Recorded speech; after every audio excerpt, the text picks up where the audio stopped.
Sweet.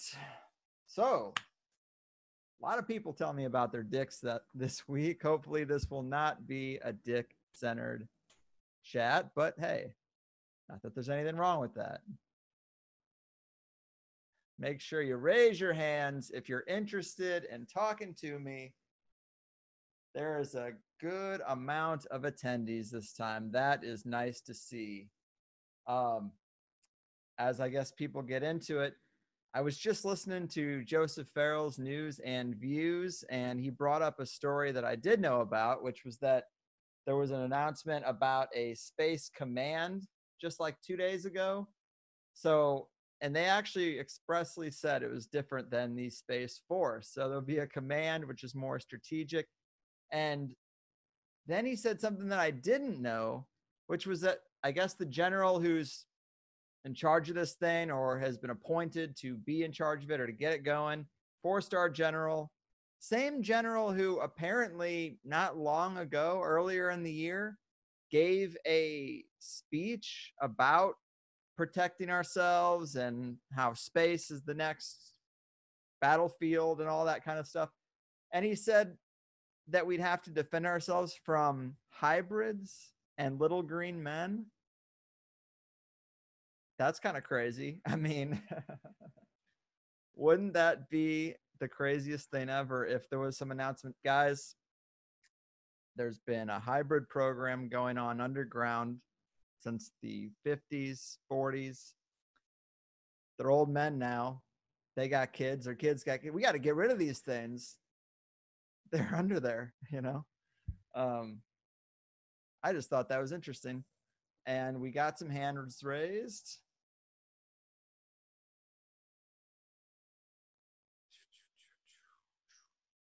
All right.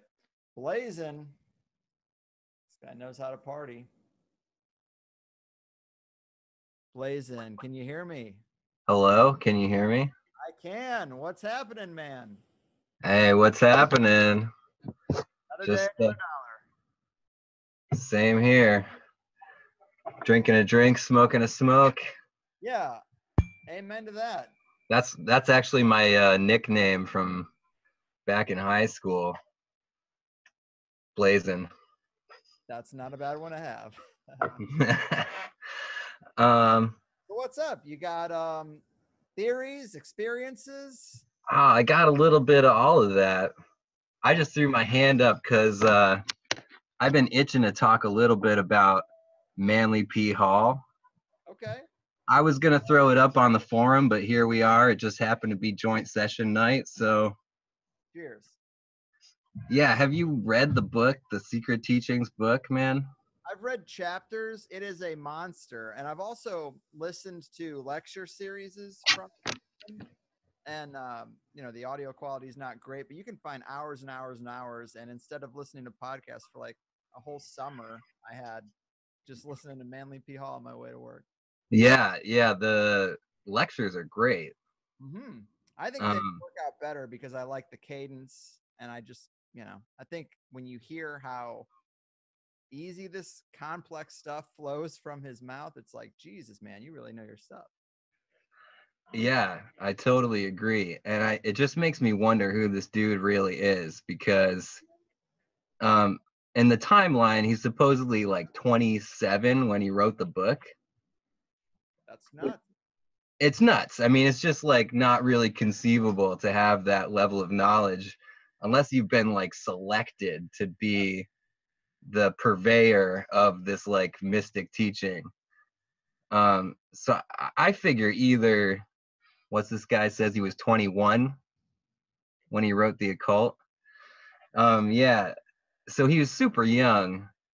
I figure either he was selected like some kind of Dalai Lama, or the whole identity is a front, because I haven't heard anyone else point this out, but he's always goes as Manly P. Hall, right? You don't hear many people say Manly Hall. It's always Manly P. Hall. Well, if you put the P and the H together, it's Manly Fall. He called himself Manly Phallus. Just look at the front of the book. Phall. All you got to do is add a US. Manly Palmer Hall, palm also being one of the primary things that makes us men, I didn't the palm of the hand. tonight, okay? We're already on dicks. That's all right. Well, yeah, you brought it up, so here we go. Yeah, man, that actually is kind of interesting. I have the same kind of thoughts about characters like Sir Francis Bacon. I mean, he's responsible for too damn much.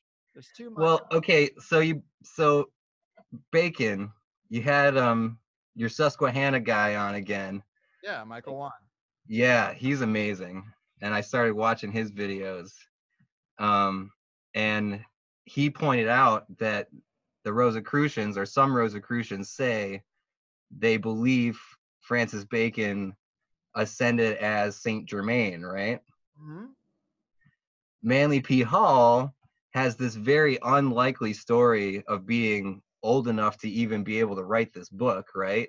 And then the book includes all this information about secret identities and ways to identify if someone has put like a pen name in, or is like, he points out ways that you can look at frontis plates and suss out if someone's a secret identity. Mm-hmm. And then in the full size version of his book, where you would normally have an author's picture, he has a portrait of Saint Germain. Ah, clues, man. So I'm just saying that's and he says that the Francis Bacon puzzle is one of the most important puzzles in history. So he's kind of throwing all the links out there.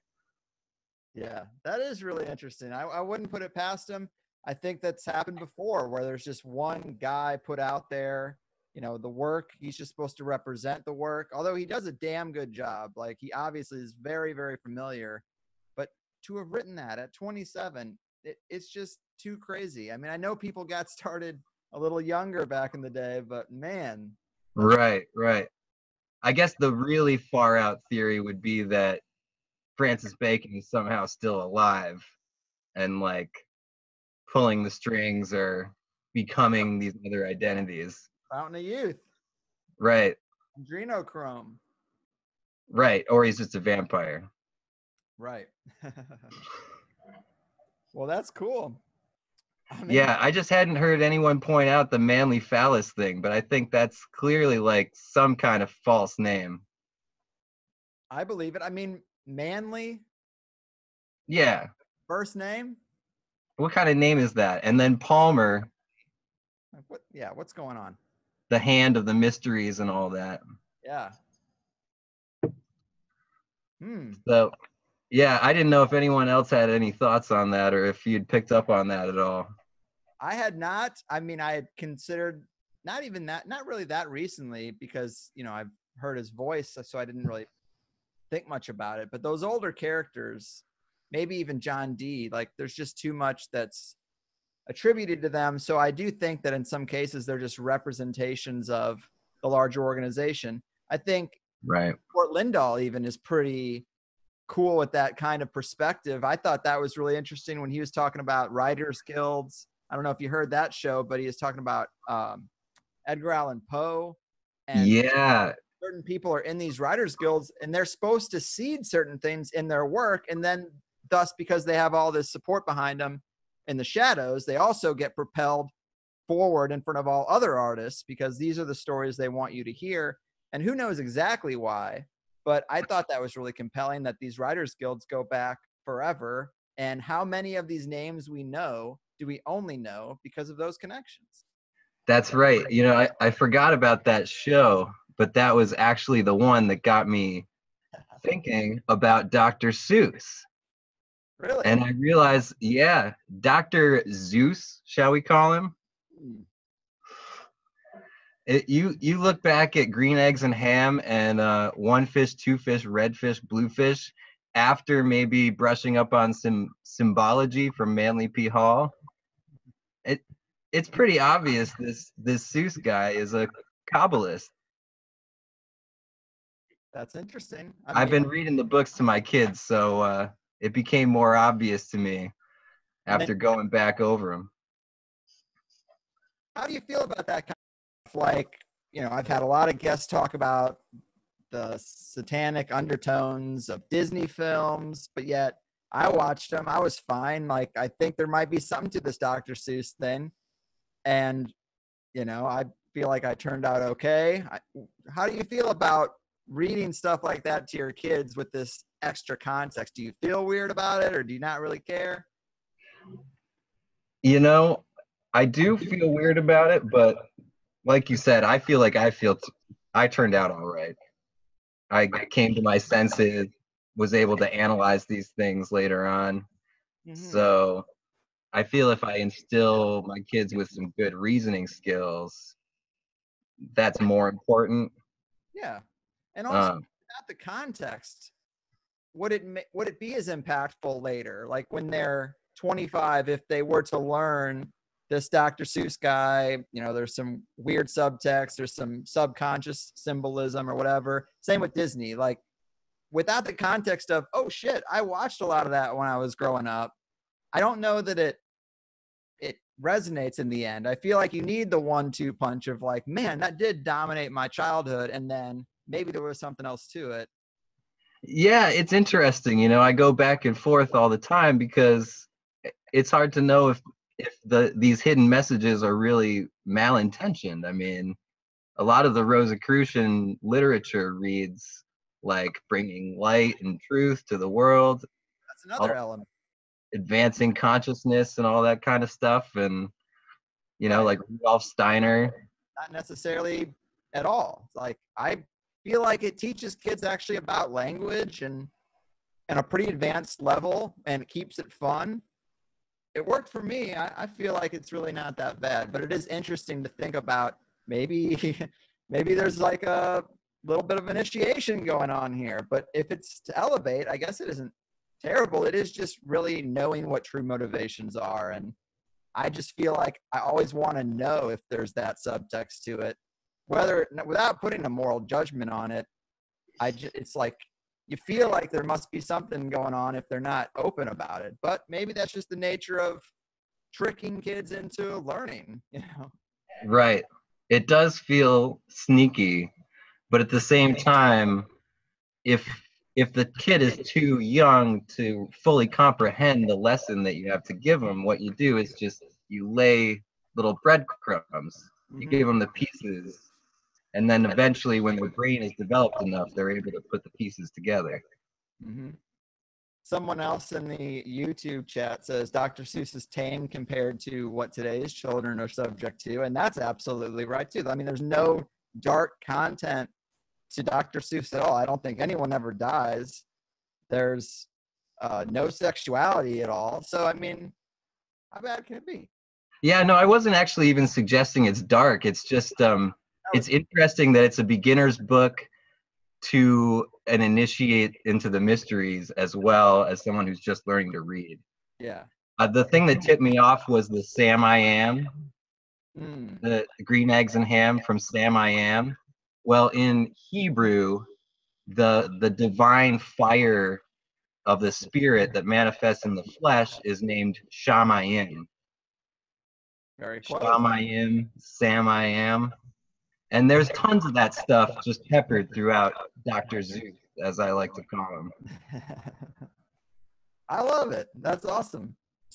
I never really thought about Dr. Seuss in that way, really, other than the fact that I felt like it was great for me as at that age.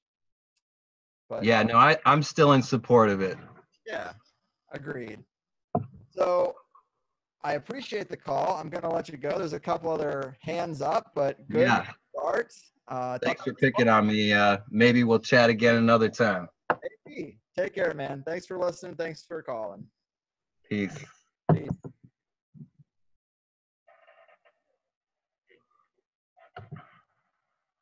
All right. That was a good one. Some people say that they can't hear me very well on the YouTube side of things. How are we feeling about that? Obviously, I wasn't looking at the chat. It says I'm crackling. I think I have a fix for that. Let's hope that this doesn't kick me out. Give me just one sec.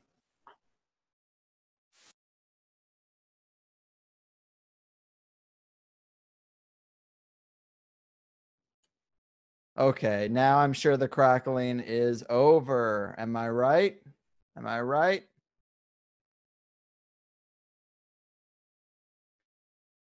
Let's hear it. Testing, testing.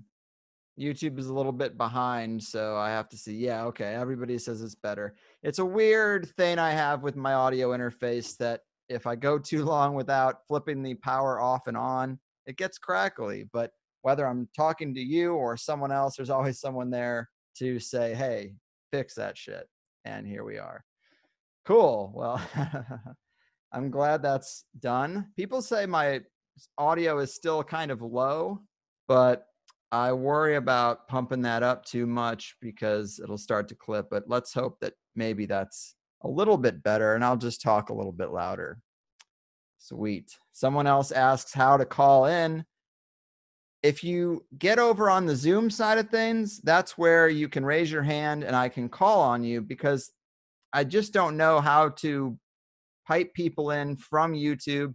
When I post the invitation, there is a phone number, and I don't know if anyone's ever called that phone number because it never pops up on my screen. You have a call. It's always just the raised hands. And those raised hands are enough to get us through. If you're looking for that, my screen is different, but I believe it's along the bottom row. You'll be able to raise your hand somewhere along the line. I like going live on YouTube, but I really can't see that much in the chat because so much just comes flying in so quickly that I got 2 chats going. It's a whole nightmare. All right. Audio issues solved. Let's call on another raised hand. Again, people are asking, what are we doing here? They've been listening for a long time. THC normally isn't like this. Yes, these are the joint sessions. I smoke a joint. I talk to you about your theories, your experiences, magical, psychedelic anecdotes, whatever you got. All right, so let's get to another hand. Solar Copycat FU. Aggressive name. Unmute now. All right. Can you hear me now? I can. What's happening, man? Awesome. Nice to meet you, man. What's happening? You too. All right, check it out. Yo, what do you got? what's that? All right. Yeah, one time a friend of mine recommended, because I'm into giants and happy shit like that. All right. He mentioned that at a time you interviewed a guy talking about giants, right? Mhm. And he mentioned that kung fu was made, techniques of kung fu, martial arts. Oh, I know. Was made for defending themselves against giants. Do you remember talking to some guy about that? I actually don't. I was thinking maybe it was Xavier Hayes, who giants are definitely big on his Right. topics. Anyway, I thought that was really cool, and I wanted to talk to you about it. I wanted to find any information about that. I thought it was pretty cool. I think of the giants typically as an America thing. I mean, that's just where the evidence seems to be. I guess it was global because we have the Paracas skulls and that kind of stuff. I think there are giants dug up everywhere. When I took the Armenia tour, the guy there, Vazgen, the local researcher, he talked about digging up giant skeleton bones over in Armenia. So I guess it is a worldwide thing, but the martial arts typically are from the East. Right. So, well, check it. Are you into because I'm new to all this THC jazz, right? Nice to meet you. But what's up with Bigfoot? Are you into Bigfoot, Sasquatch, things like that? That's the thing I'm probably into the least. If you were to rank, typical conspiracy paranormal topics. I mean, I think Bigfoot's it's not a hard pill for me to swallow. That's why I guess I've just kind of accepted that there's something out there in the woods we don't know about. Totally. I've seen something myself when I was younger. It didn't look like Bigfoot, but it was enough to be like, yeah, there are definitely things we don't know about out there. So I just think it's kind of, to me, par for the course. How about you? Oh, right. It's possible. Totally possible. You ever seen anything? Yo, I have a grandma who, when she was younger, in 20s, whatever, she lives in a village in Greece, right? And the village had a water fountain outside the village where everyone would go collect their pails of wood or whatever baskets. I don't even know how they collected wood, in livers or bladders or whatever. And they would collect their water and come down, and do whatever they did with their water. Well, her and her neighbor went up to they were teenagers then. They went up to the fountain to get water. And she says this, check this out. She says she sees a standing up wolf that's golden, drinking water from the palm of its hand. Wow. And I'm like, dude, grandma, you fucking kidding me? And she told me this back in the day, before I was even into any of this happy shit. And then you hear a lot of these things. You hear people talking about they see these wolf men or wolf things. Now this was in Greece. This was in Greece in 1920. Let's make pretend she was accurate in her observations, right?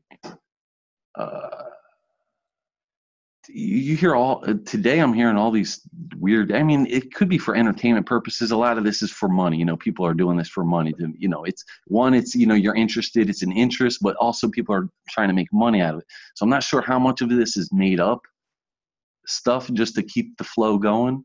You know what I'm saying? Nobody likes dead air. You know what I'm saying? So they got to keep filling in bullshit sometimes. Or is this actual reporting, true reports of people? Reporting their, so that's pretty cool.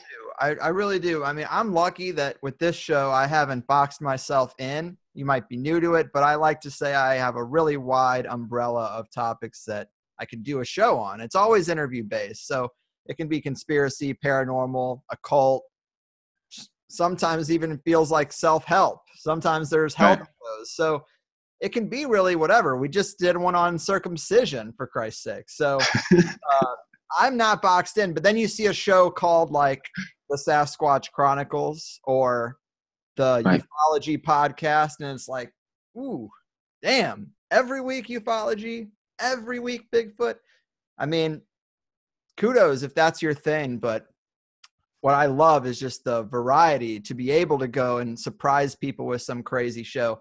And the paranormal stuff, the cryptid stuff, sometimes it's few and far between with those episodes because of that same thing. It feels like all the cases we talk about are from the 40s, 50s, and 60s or 70s, like cattle mutilations or crop circles. Where is the stuff 2010 to 2008 or 18? There's not a ton. So sometimes it's out there, you're grabbing for straws, like trying to make something pop or hoping something does. The only thing that was crazy in the cryptid space was last year there were a bunch of owlmen sightings, like a Mothman type of thing, sighted in Chicago, all around the metropolitan area. Dozens of cases. Lon Strickler, who's a cryptozoologist, was the one mainly drawing attention to that. I interviewed him at the time, and I just interviewed, spoiler alert, Nick Redfern, and we talked about this because he found out that there actually was follow-up from Homeland Security about these cases. They found people in like Facebook groups for I saw the fucking Chicago Owl Man. So here you are, you all just put yourselves on a list, and they went and visited those people. It wasn't necessarily nefarious, but they definitely went there and were like, hey, we're hearing a lot of reports about this. There's some people having apocalyptic dreams in association with it. We just got to feel this out. We wouldn't be doing our jobs if we don't feel this out. And I just think that's really interesting. I love when government agencies care about something as crazy as an owl man. You think they would just be like, don't have time for that. But did earlier in this, weren't you talking about hybrids and the secret underground hybrid? I did mention hybrids, yeah, exactly, kind of for that reason. Like, there's people who think there's an underground hybrid thing, and there's a guy who's just been appointed to run the Space Command who apparently not long ago gave a speech, and he included, we might have to defend ourselves against hybrids in it.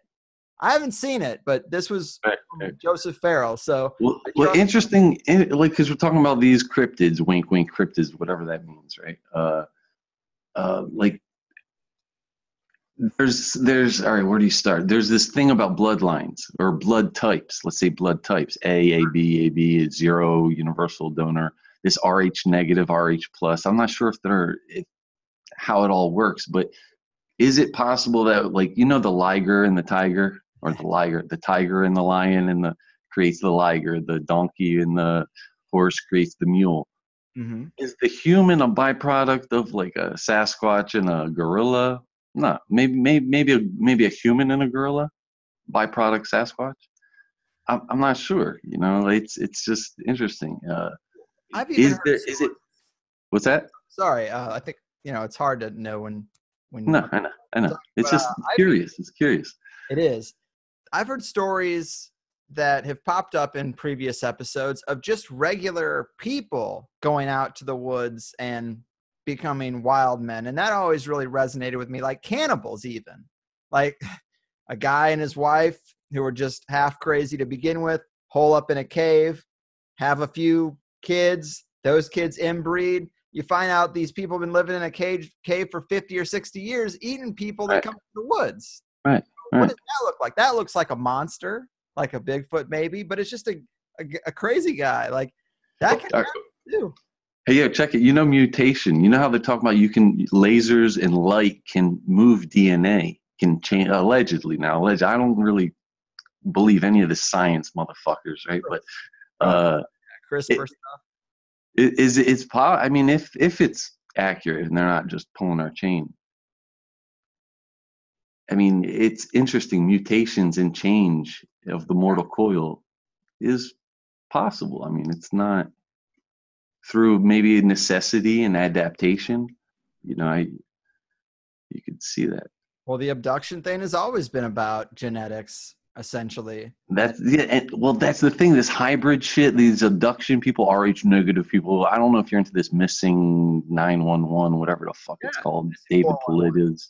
Yeah. Right. Well, supposedly there's certain criteria that everyone's falling into, and I mean, so there's these things, these hybrid people, or these alleged hybrid scenarios.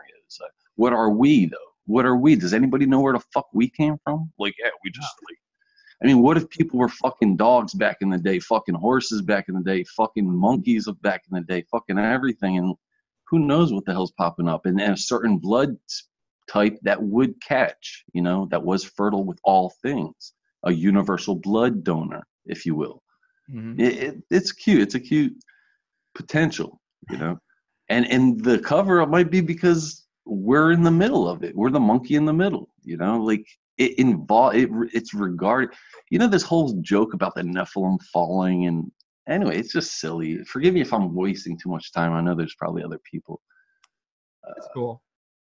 But yeah, fallen angels. I mean, what really is the difference between an angel and an alien? It's a humanoid that came from above and came down here and then messed with our genetics, either through procreation by banging the white women or genetic manipulation on a table of some kind. That's basically it's not that far. Like, if you're trying to write about this and you don't understand the science, like, what do you say? How do you express that somebody messed with our genetics? Might sound like angels. Right. I hear you. Who knows? But yeah, dude, good talking to you. Yeah, man. I'll catch up, man. I'll catch up with you guys. Yeah. Thanks for everything, man. Keep it going, and yeah, man. Peace. Peace, brother.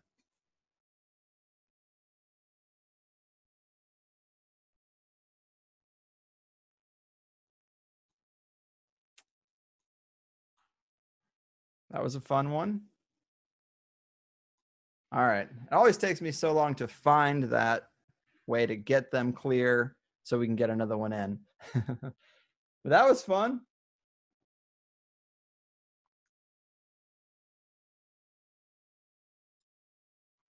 Some people think somebody thinks that I'm smoking fake weed. Fake weed is harder for me to get or find than real weed. I don't know, whatever. All right, more hands up. There's a couple of questions asked. Oh, That was Solar Copycat. And then there's another one who just posted me a link to something. Can't look at links right now, so I'm just going to call on someone. But there's also that feature. If you don't feel comfortable calling, you don't have a microphone, you can put something in the Q&A, and I'll read it and talk about it perhaps. If you're watching on YouTube, that's great. I appreciate it. If you want to get involved, hop over to the Zoom thing. I don't know if there's a link on YouTube. I don't think I see one. But if you go to my Facebook or Twitter, it's the last thing I posted. You just click that link. You'll be brought into the Zoom side, and you can raise your hand if you'd like. Ooh, a lot of hands raised. I like it. Hopefully, I tend to move so slow. You get to talking with people. It takes a while to like get a conversation going, to get a theory out or to get something out. Notar man, I'm bringing you in. Be ready. Coming in hot. Notar man, what's happening? You know, this is not Armand. Yeah, remember from the first session? Not Armand. See, with no spaces, what am I supposed to do? I see Notar man. Notar man. Yeah. Notar man is not me. There is no tar here. Yeah, it's all good stuff. What strain are you smoking anyway? Huh? What strain are you smoking anyway? You know, I never pay much attention to the name. Yeah, I really don't. Coming up with new names. Yeah. The guy I have, I always just say, hey, give me a half ounce of your best indica, half ounce of your best sativa. Give me the 2 bags. You don't even have to write the names on it. I don't really care all that much, but. So you're in the sativa range right now or indica range? I'm probably in the indica range. Yeah, okay. To be honest with you, but hey. Well, happy solstice to you and everyone. Thank you. Cheers. Tomorrow night is the longest night of the year. If we stay up celebrating, then we can do anything that year. All right. Yeah, I just the energies. Yeah, sure. I just want to say hello. And last month I couldn't be here because I was in Mexico. Actually, something interesting. I saw one of the elongated skulls that was in the Yucatan Peninsula, and it was from the Palenque region. So that was kind of interesting for me. Yeah. Wow. Because they're widely dispersed, like in all the continents. They found a bunch in Peru, Bolivia, with Brian Forrester, of course. And so it stretches all the way up to at least like all the way near the Caribbean Sea and the Gulf. So that's pretty interesting. Isn't that crazy that they do seem to be everywhere, yet people don't know about it. So from what I understand, the most recent DNA results from Brian Forrester was that there was a mix, some unknown, but there was also some Caucasian that they couldn't explain, of course. I don't know what you can make of that, but yeah. It is crazy. Some of the researchers that really get into all that stuff, it can get quite taboo because they start really getting racial. Exactly. I mean, and how do you not talk about the races? How do you not? Obviously, there's some secrets to our past. I think the races are fairly different. I don't think they say all dogs have the same origin, and dogs are way more varied, I think, than people are. So, I'm open to that, but I do think it's interesting to hear theories about like genetic manipulation and different rounds of it and different purposes for different sectors. Like, I think that's kind of interesting, but it gets kind of uncomfortable sometimes given what those researchers talk about. Yeah, for sure. I mean, we can just agree that there is differences. Yeah. Well, I also wanted to say last time I was here and my girlfriend was listening on. This time is my girlfriend and one of my best friends. So the group keeps expanding. Cheers. All right. All your stuff. Hey, guys. Sweet. Well, all right. Armin, thanks for calling again. Of course, anytime. Take care. Cheers. You too. Peace.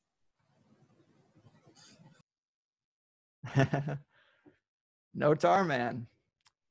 Without spaces,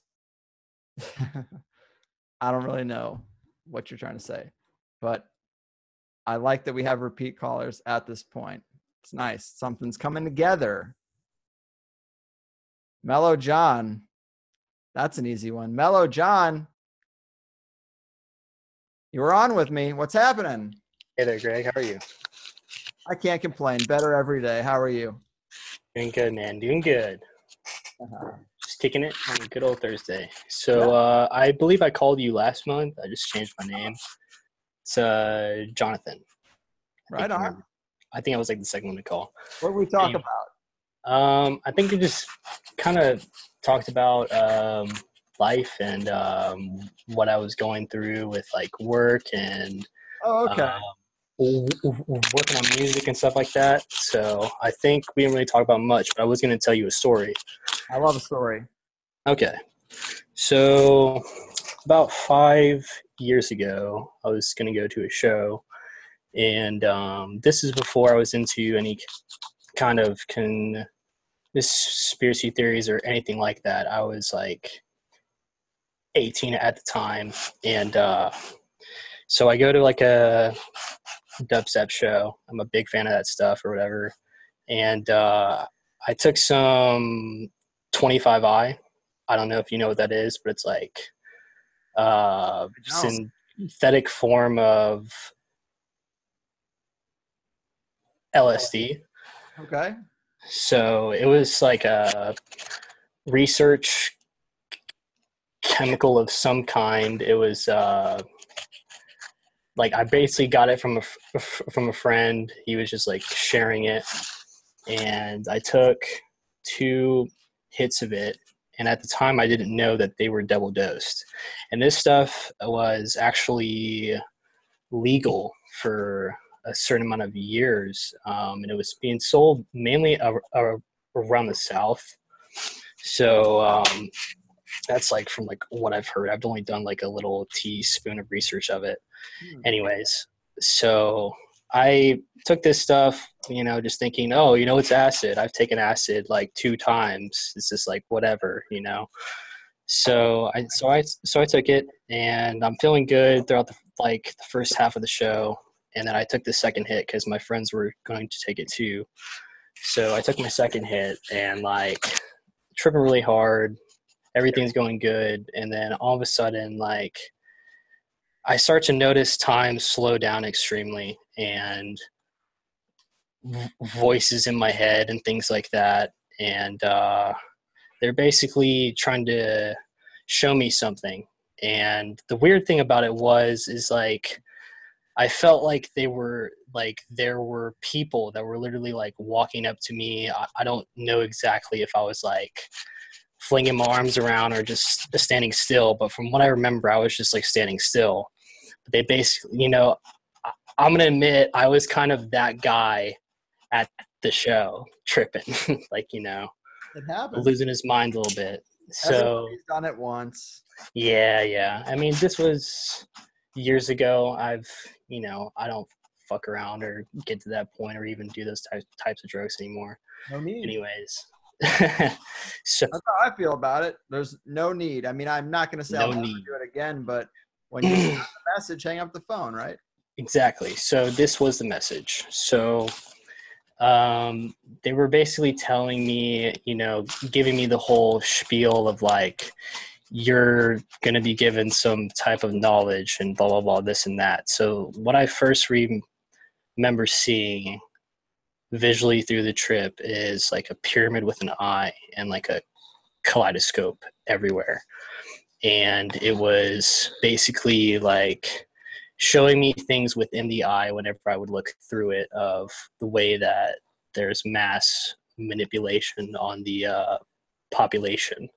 That's funny. It's a funny little trickery of words I said there. But anyways, so I was like seeing multiple things at once. It's kind of hard to put in like short sense. And I was basically like in a spiritual warfare of some kind. Like I was going in and out of my body and like being conscious of where I was and what I was going through, what I was seeing. It was like system overload. Yeah. So what I last remember is some kind of like being or something like that, like pop up right next to me and like just say some like crazy lie of like, you need to go on stage or something like that. And I was like, no. And then like I felt my legs like moving towards the stage but not really wanting to. Like I was like conscious of what was happening, but at the same time, like I don't know. So I go towards the stage. I see somebody that I know like at the front of the crowd, which was weird. And like I slowly feel myself like fall back. I fell down, hit the ground. A bunch of people are like looking at me. Whenever I look at their faces, they all like sort of like melt into people's faces that I know. And like it was just crazy as fuck. So then the next thing I remember is like consciously is being picked up by a security guard. Of course, they picked me up. Took like 7 guys to like hold me down and like drag me out of the crowd. I'm a tiny dude, man. I can't like, I can't really do much more.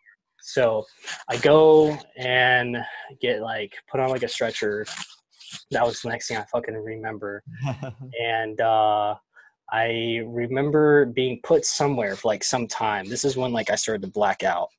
And when I got into the ambulance, I remember there was a person that was in front of me. I think it was like a EMT, and he was trying to like say something to me, and he got really close to my face. And whenever he did, mind you, like I'm still going through like the like whole spiritual warfare thing, like freaking out, like having a battle between like whatever's trying to mess with me and like trying to like tell everybody else to calm the fuck down, because like I don't need, I just needed some like good friends around me to like basically calm me down. I like I didn't need to go to like the hospital, so I was really frustrated about that. But at the same time, I'm like fighting with all this other shit that's going on inside my mind with this crazy drug that's whatever I took. So I see somebody in front of me. It was like a guy that works for the EMTs, and his eyes, like he had like a shape shift to him that like his eyes looked like a snake eye, and it was, and some kind of language like came through him that like at the time the like spiritual self and myself knew. And then I blacked out from right there. I was in the ambulance, and I woke up in some sort of like blacked out room, and I was in a chair, and there was a spotlight on me. It kind of reminded me of the moon, and I was like in some sort of court or something like that, and I was being judged in some way, I felt like. So I was hearing all this and like having like an argument with all these different things. It was mainly dark, and then all of a sudden I get pulled by what it felt like hundreds of things, like pulling me down into another chair, being hooked up in like a bunch of wires and stuff like that, and then put into what it felt like a tunnel. Everybody talks about the bright light and don't go to the light. Well, I was pushed through what felt like a tunnel and woke up in like a paradise place and had a purple sky. And I remember like walking to what it looked like miles and miles of like heaven world, for myself or something like that. And I had like a family and all these other people there that like I recognized and like knew, like it was like I've been there many times. And then the last thing that I remember from there is like feeling like I was there for weeks, felt like. And then I I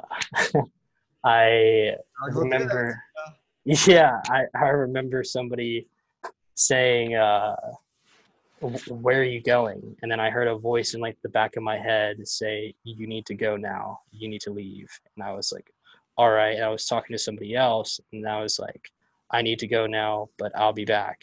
And she was like, what do you mean you're going, blah, blah, blah. And I remember like literally being pulled all the way down back into my body, waking up in the hospital with my parents like sitting over me. But the weirdest thing was not that whole experience to me.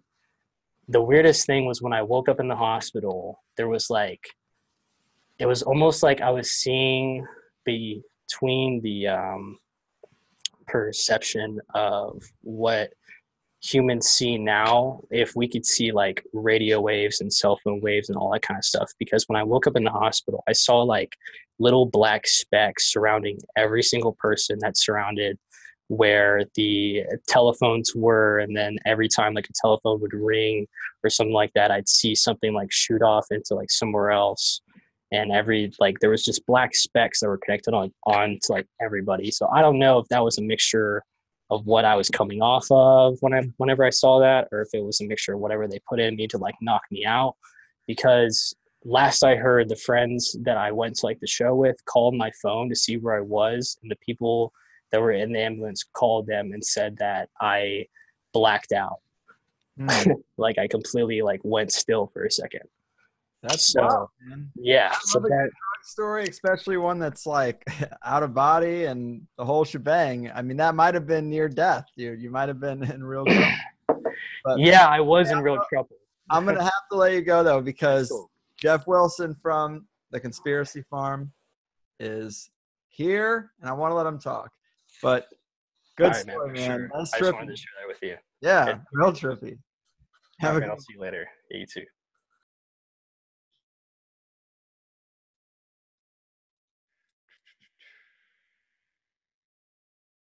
Jeff, I'm trying to get you. Let's see.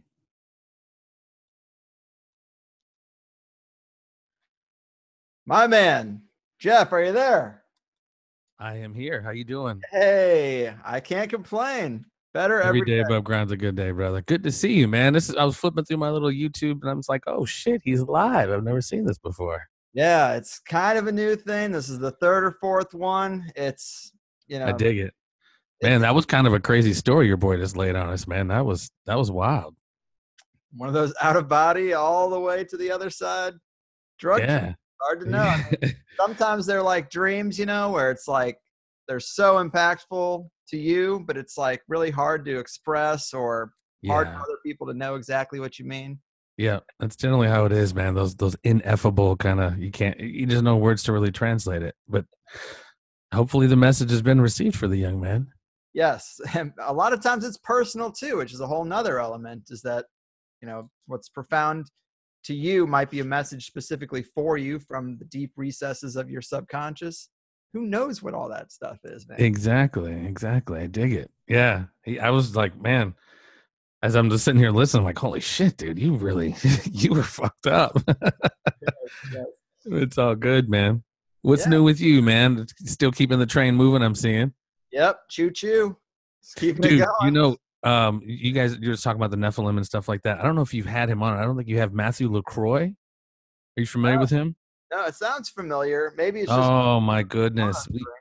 Yeah, I had him on not too long ago. I mean, the kid he's really on his shit, dude. He really is. And he goes, his recent book, The Illusion of Us, and then he's got a new one coming out. I forget the name of it. I'm going to massacre it, and I don't really want to try. But, I mean, his research goes super deep, man, back to what he calls kind of antediluvian, pre-flood civilization, and just the seeds that were planted from a cosmic war. You're familiar with Joseph P. Farrell, and I mean, he's super on point, dude.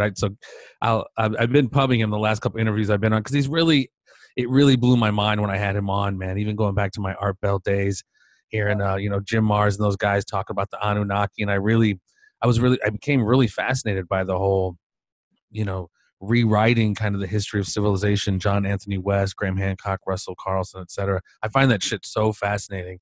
And, kind of what Matt talks about, it goes back so far, man. The division of people who wanted to see humanity thrive and the ones who didn't go back a very, very long way. So the divisions we're seeing now, there's really nothing new under the sun. Right. I'm of that same opinion. It's like, on one hand, you look at the big machine and you see different factions that seem to be fighting over it. But I think they splinter and splinter and splinter to the point that now, I mean, there's probably a lot of little subgroups that have their own things going and are in competition with each other. But the further you go back, like, you can follow that chain to one or two groups initially. I really do think that the same circle, even if there's been divisions amongst them, has been in control. No, for sure. Yeah. It's weird. I mean, look at the last week, man. Trump dips out of Syria. He passes the with the prison reform bill, which kind of bridged both sides, and then he passes the bill today which builds the wall, and Mattis resigns. It's like, man, it's been quite the tumultuous week. And we've always said on the show, I do believe there is some kind of internal war within kind of the intelligence and apparatuses. I don't know if I know Trump's not necessarily a white hat, but it's just weird what's going on, man. It's pretty freaking unprecedented. He pulls out without the advice of his advisors, and which I think is just going to bring in Israel and Turkey to just start doing damage, because at the end of the day, they definitely still want a war with Iran and still want to get rid of Assad. So even though it looks nice on paper right now, they're not done. Right. This ain't over. Yeah. And almost every time that they want to go in and get someone, they just fake something. And Joseph Farrell, funny you mentioned him, because in one of his last YouTube talks, he was talking about how from the Nefarium, of course. Yes, great name too. I know. He's a stud. He was talking about how there's a couple of bodies of water on the Russian border that are generally considered Russia's, and you don't really fuck around in there without their permission. And somebody had sent in ships with guns, and it's like they were trying to provoke an attack so they could say, that okay, too, yeah. now we're going at you. And everything is started that way. It's just like such a template. We see it over and over and over again. And I do think, that's what I was going to say, is some of the subtext, I think, to the two factions, I really do believe is UFOs, at least the technology for that stuff, free energy, and maybe even some non-human presence that they know about. I mean, that's wild, but I really I'm with you. I'm right there with you, man. And this is the crux of kind of Matthew's work, and a lot of scholars' work who go back to ancient civilization. There's a huge concerted effort into keeping who we really are hidden. That's that goes to our priesthoods and our universities and our religions. It's not to knock any Christians out there, but you know what I'm saying, that whole ideology is you're a sinner out of the box. You were born a sinner based off this original sin between these two people in this Garden of Eden, and thus because of that necessitates this begotten son that has to absolve all your sins, and you have to believe in him, etc. But I mean, I think that's just full on horseshit. I think the tree of knowledge is what we're talking about, the ancient tech, the ancient civilization, the true mathematics, if you will, and origins of who we are, which have to be hidden, because if it's not hidden, then we're not just consumers and energy sources like Morpheus holding up the battery in the Matrix. You know what I mean? They have to keep us dumb so we trample each other for the new fucking Jordans or for Black Friday sales, etc., instead of concentrating on things that we're happen to be talking about. Right. I mean, another thread that Joseph Farrell is on that I have always liked is that a big subtext for us going into the Middle East was actually to get documents, to raid the museums. Yes. I was just going to say that as I rambled on. I was just going to say that because that was part of the conversation with Matthew and myself. Is these are archaeological wars. When the Iraq wars first started, they went in and pretty much sacked those libraries of antiquity. I mean, this started with the Library of Alexandria and the Nag Hammadi scriptures, or the Enuma Elish as they're called. I mean, these things are just kind of tucked away, but within them are the secrets to kind of everything. And it's weird. It's almost Matrix. It's weird to see the false reality that is placed over this real reality, and all the people who fucking buy into it. And I don't have all the answers. I'm not even trying to come off like that, but I mean, it's pretty clear. There's in reality's been inverted, man. It's been inverted. Bad is good, good is bad. It's just like, it's weird. And enter the media and the weaponization of the media, and it's crazy, man. Right. It's crazy. Everything is where we're going backwards. Yeah. The news is propaganda. The Catholic Church, supposed to be the most pious, is doing the most heinous shit. And see, that's a perfect example. That's the inversion of reality. It's like, what other organization, I don't care if it's a restaurant, anything, could get that kind of PR and have that kind of numbers of just straight evil taking place and people still participating in this program. Right. The whole like, no, this is just a one-off. This is just an exception to the rule. You can't say that anymore. You just can't. Yeah. I mean, I was reading something about a convent where there were priests and nuns kind of in the same place. And when they dug up the structure and the foundation, they found just like hundreds of aborted fetuses in the basically substructure of the basement in the ground of this convent, because they were, you know, it's, man, I think they're fucking, but something like that in Ireland. I know they would find a mass grave underneath an orphanage that was run by the church.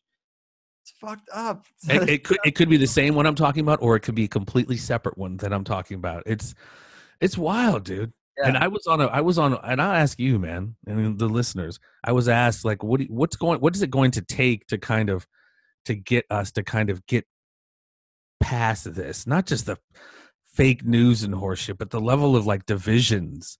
You know, I joked, I was like psilocybin in the global water system, but. Yeah, but really, I always thought, you know, like something that just changes our paradigm, you know, like an extraterrestrial something. But what do you think? I mean, this isn't anything new. This stuff's been going on for thousands of years. But are we just kind of predetermined to just be this divided society forever, or at some point are we going to get it? That's what I was going to say, is divided, man. I think it's obviously worse than it's been. It feels worse, but I mean, we don't really have a lot of other time for context. I mean, we've never been this age in this time. You know what I mean? It's like, even I heard someone say that the 60s were pretty fucked up. The late 60s and early 70s were pretty fucked up as far as social unrest, etc. And the generations, the difference, the real difference between there. I mean, that's got to be as bad as millennials and boomers. You know, there's obviously a huge tension there. Well, there's a whole portion of that society, you know, the boomers, yes, because they're too old school to learn new shit and to admit that they've been played. And the new school, the millennials, just don't seem to give a fuck. I mean, we're still in this world where literally they're like, you know, a lot of millennials have just given up. I mean, there's not the same opportunity. You can't get a job and have 5 kids and take care of them all working at the soda can plant. You know, I mean, that shit's over. So yeah. I mean, when you're getting squeezed that hard, you're like, well, I'm almost in poverty. Why not work at all? Like, why not just stay in my parents' basement for 2 more years? Like, why don't you lazy? Why don't you get out there? And it's like, motherfucker, your generation is all the bosses, and they sucked out all the jobs. You sent me to college. Now I got more debt. Like, I got the debt for a house with no house. I didn't get the house. Out of college with basically a mortgage strapped to you with no home to account for it. I know, it's crazy, man. I mean, look at what's going on in France, dude. I mean, I know they say it started as a gas tax, but it has more to do with, you know, a lot of that immigrant shit too. But it's like, shit's coming apart, man. Mm-hmm. I know it's not unprecedented, but it's, you know, it's an interesting time right now. Yes. And I ask the kind of questions you're saying, like, to guests all the time, like, you know, trying to get some positivity. Like, what do we do? How do we wake people up? You know, how do we move forward? And honestly, I just think that it's always been like this. There's 10, 20% of people awake who see the game going on. They never have the numbers. It's kind of futile to try to convince people.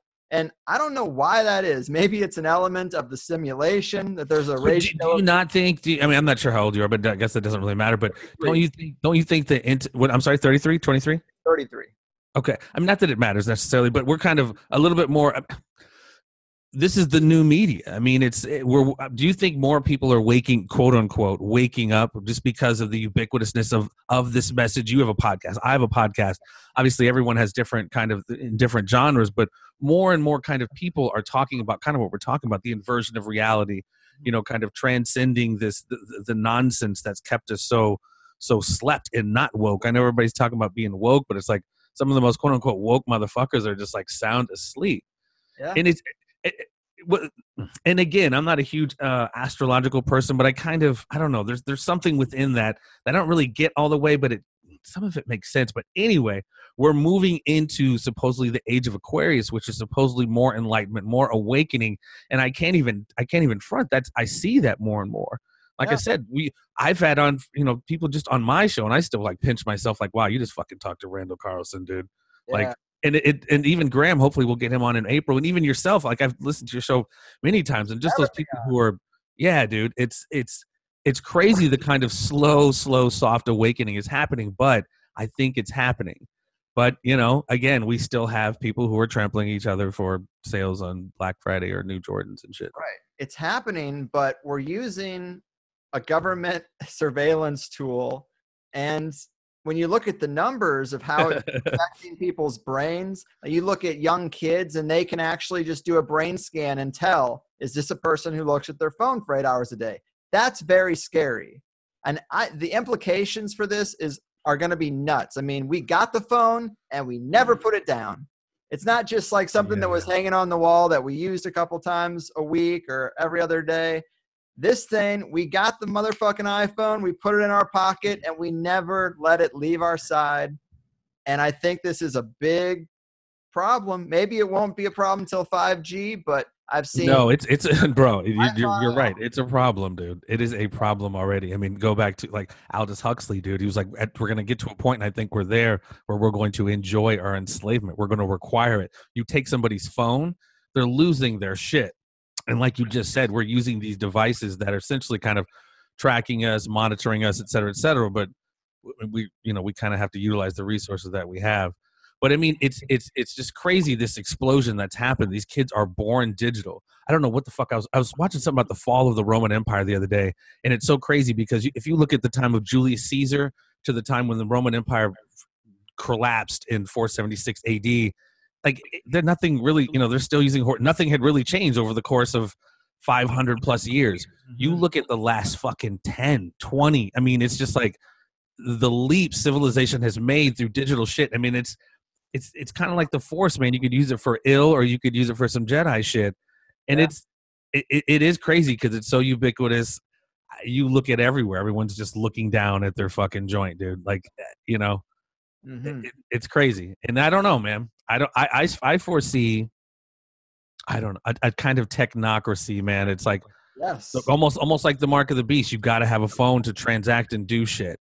And you're almost going to be in those Judge Dredd type mega cities where then, your other ilk are going to be outside in the forbidden, those scorched earth, if you were, living off the land, et cetera, et cetera. I don't know. I'm rambling, but it's cool. Gordon White, he expresses that by saying that they're removing the fulfillment layer, like the management layer, because of the pyramid, because the capstone now just has direct access to us on an individual level. If the CIA, the CIA put all that money into Amazon servers, like they've infiltrated these companies. If they weren't already, like they just fronts for the CIA from the beginning, Amazon and Google. Like these people control everything now. They don't need the Hillary Clintons. They don't need the John McCains. Well, that's almost another subject, but that's why they're going to be so easily expendable now. They don't need the Clintons anymore. But that is just one tentacle of a fucking million tentacle beast. But that's almost like, you're Jeff Bezos, getting a contract or $600 million contract for the CIA to build shit for the cloud. Yeah, I mean, it's, but that's that's the weird thing, bro. Even with this, remember back in the day, like if you're talking to somebody and someone you heard was like basically what they call dipping on your conversation or eavesdropping, you would be like, dude, mind your fucking business. You know what I mean? We actually were proactive about that shit. Now it's like, you want this app? Can we listen to your phone? Can we have access to your text messages? And of course we hit fucking yes, just because we want to be locked in and shit. Yeah, it's crazy, dude. Fine. Yeah, exactly. And it is crazy. I was thinking about this just earlier today, like back in the 60s, 70s, there was all this fear about like being bugged. Is my house bugged? Like, yes. And it's just like, if the CIA only knew that if they just let it play music, people would welcome a bug into their home, like with the Alexa devices and the cell phone. Oh, of course. But that's the good. I mean, look at what the links the CIA had to do or the FBI had to do back in the day to acquire the kind of firsthand intelligence that we now just volunteer. You know what I mean? Right. And we'll even say, I mean, even through email or text, we'll say whatever, my anal fissures are blowing up. But I mean, thinking they're having a private conversation, but knowing at the end of the day, in some way, it's monitored but we don't give a fuck. We'll still, everybody needs to be like my father, Kenneth Arthur Wilson, with a freaking OG flip phone. He doesn't text. Like he's just straight gangster with it, dude. Yeah, man. And I'm kind of waiting. I'm hoping that the flip side to this technology is we do get some kind of crazy leak, like actually seeing Anthony Weiner's emails or Podesta's emails. Like I have a hard time trusting something that was found and leaked onto a website. I mean, anyone can manipulate text on the internet, but to get a real trove of something like that, like all that talk about Hillary's private email server. Yeah. I mean, I think she's guilty of a lot of stuff. So if you want to get her for this kind of mundane thing, go ahead. I mean, I don't care. Well, like, a week or two ago, we found 5 folders. If you saw the supposed 5 folders that they found in that treasure trove of emails of her supposedly abusing children or whatever. I don't know if you heard about that, but that just kind of that Q shit that just keeps kicking the thing down the road. But Podesta's getting out of jail early. Like, what the fuck? That's not cool. Considering supposedly what they were doing, the supposed darkness that Q has unfolded. Not to say I don't think that pedo shit doesn't exist, but if why is he getting out of jail early? I agree. Well, it's always a rigged game, but I'm hoping that we are in a small sliver of time where the oldest people don't quite know how the technology works. Because when we're 60, like obviously people will still be dumb, but we'll have a little bit of a better handle on how to keep our shit private.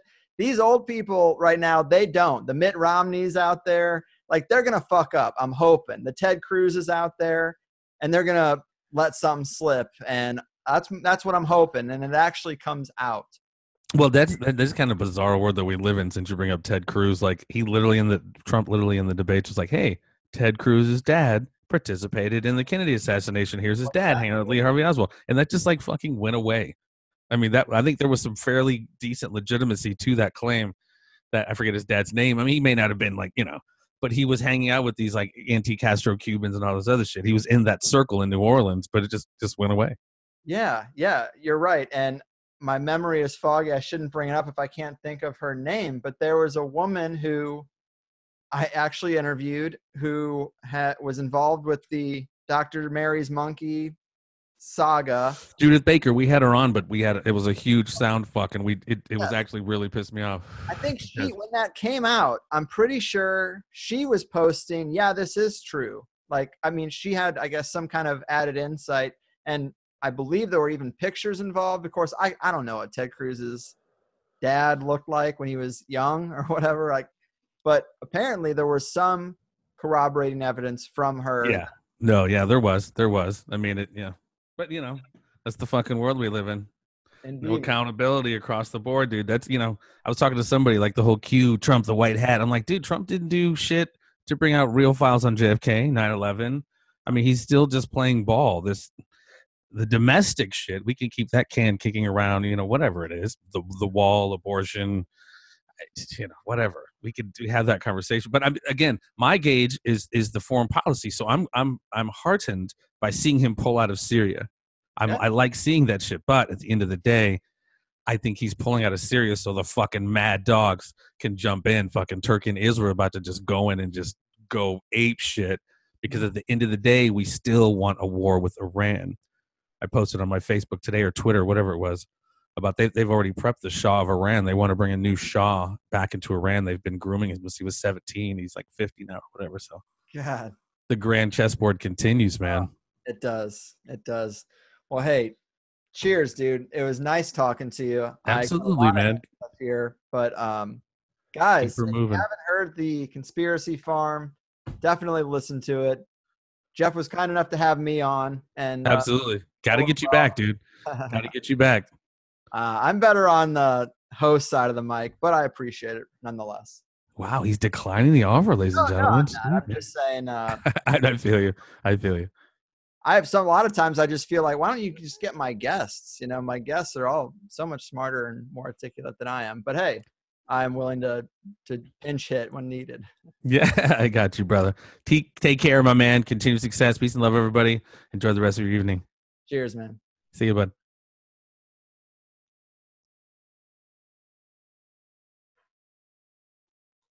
Jeff's a good guy. I like him.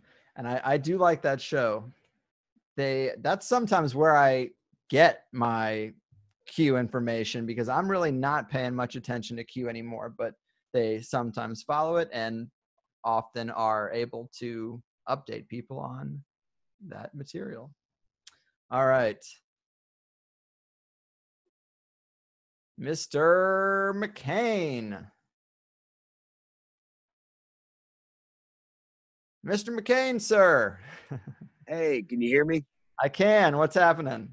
Not much. Sitting down here in Dalton, Georgia. However, I'm actually from Nashville, Tennessee, so you'll have to forgive the Southern accent. But anyway, man, I'm a longtime listener, big fan of the Conspiracy Farm. So you guys talked about, well, just about everything I wanted to talk about. It seemed like hit on some really strong points, but I guess I could elaborate a little bit. I didn't really have a specific topic I wanted to talk about. A few things have been happening, but to answer his question about people waking up and where do I see the state of the world right now with all of that, and I feel like it's almost like the division is at a point right now. I don't know if we can get back to, I don't know if there ever was a way things were, but if we can get to a good point where we can get along and we can, see what these puppet masters are doing to us. And it seems like, back in the ancient days and with kings and then, all the way up to even modern times, it was like the people were just easier to control because there wasn't a flow of information like we have today. And so now that we have this incredible flow of information with the internet and cell phones, all these things, they gotta up the game. They gotta throw more rabbit holes for people to go down, more division, more political shenanigans. It seems like every day it's just more and more and more and more. And, I never want to lose hope. I feel like the day that I lose hope that, we can get through this and reach a place where our society can, operate. I don't know if, as one, but, at least just be a little bit more civilized. But I try to be hopeful too, but someone in the chat says that they disagree. They think the flow of information makes people easier to control, and I think that's in play. Yeah, that's what I mean. Yeah, that's where I'm going with that. Because when you control the channels, it's like they might let shows like mine exist, and researchers like the ones I interview, they can write their books because they control the channels and the eyeballs. They got the numbers, so they'll just pump those people full of the same shit through these different networks. And I can already see it. Like the internet used to be the Wild West, and it's turned into channels. It's turned into 85% of the web traffic going to 5 websites. I mean, that's nuts. There's millions of fucking websites. And there was a big hit recently in the dark web. I forget what the gentleman's name is, but he was running a lot of, and I'll be honest, it is a little bit crazy when you get down in the depths of the web, because there is a lot of shady stuff going on with, child sex trafficking rings, human trafficking and all that stuff. That's a part of it. But then there's also that aspect of, freedom. But there was a lot of stuff shut down there recently. So, you're right. I mean, they have control over all of that. And I will cut to this real quick. My original point was I saw an article today about Sacha Cohen with the new movie that he just put out, where he goes around tricking people like he always does. But This Is America, the show. Yeah. And apparently he did an interview with this guy out in Las Vegas and pretended he was some person that was wanting a date with a young child. And the guy was like, yeah, I can do that. And then he gets him to even admit that he could get rid of the child, all this stuff. So he turns everything over to the FBI. There were some implications for politicians, billionaires. And then the FBI said, well, we're not going to do anything about it. So I don't know what's going on with that, if you've heard anything about that, but it seems like there's a lot of that going on. I thought the show was really good. I watched it, and it's the things he gets some people to do at the end of the day are crazy. And Mhm. sometimes it takes a long wind up to get there. So like, sometimes you are investing 30 minutes to see 4 good minutes, but it's a 4 minutes that exists nowhere else. I didn't know that any of it went to that level. He didn't put it on the show. Yeah, he said this. Yeah. He actually didn't. He didn't put it on the show. It's something that you might just want to look into, but we already know what's going on, and there's some really big names that have been implicated in the past. Hillary Clinton, the Clintons being one of them.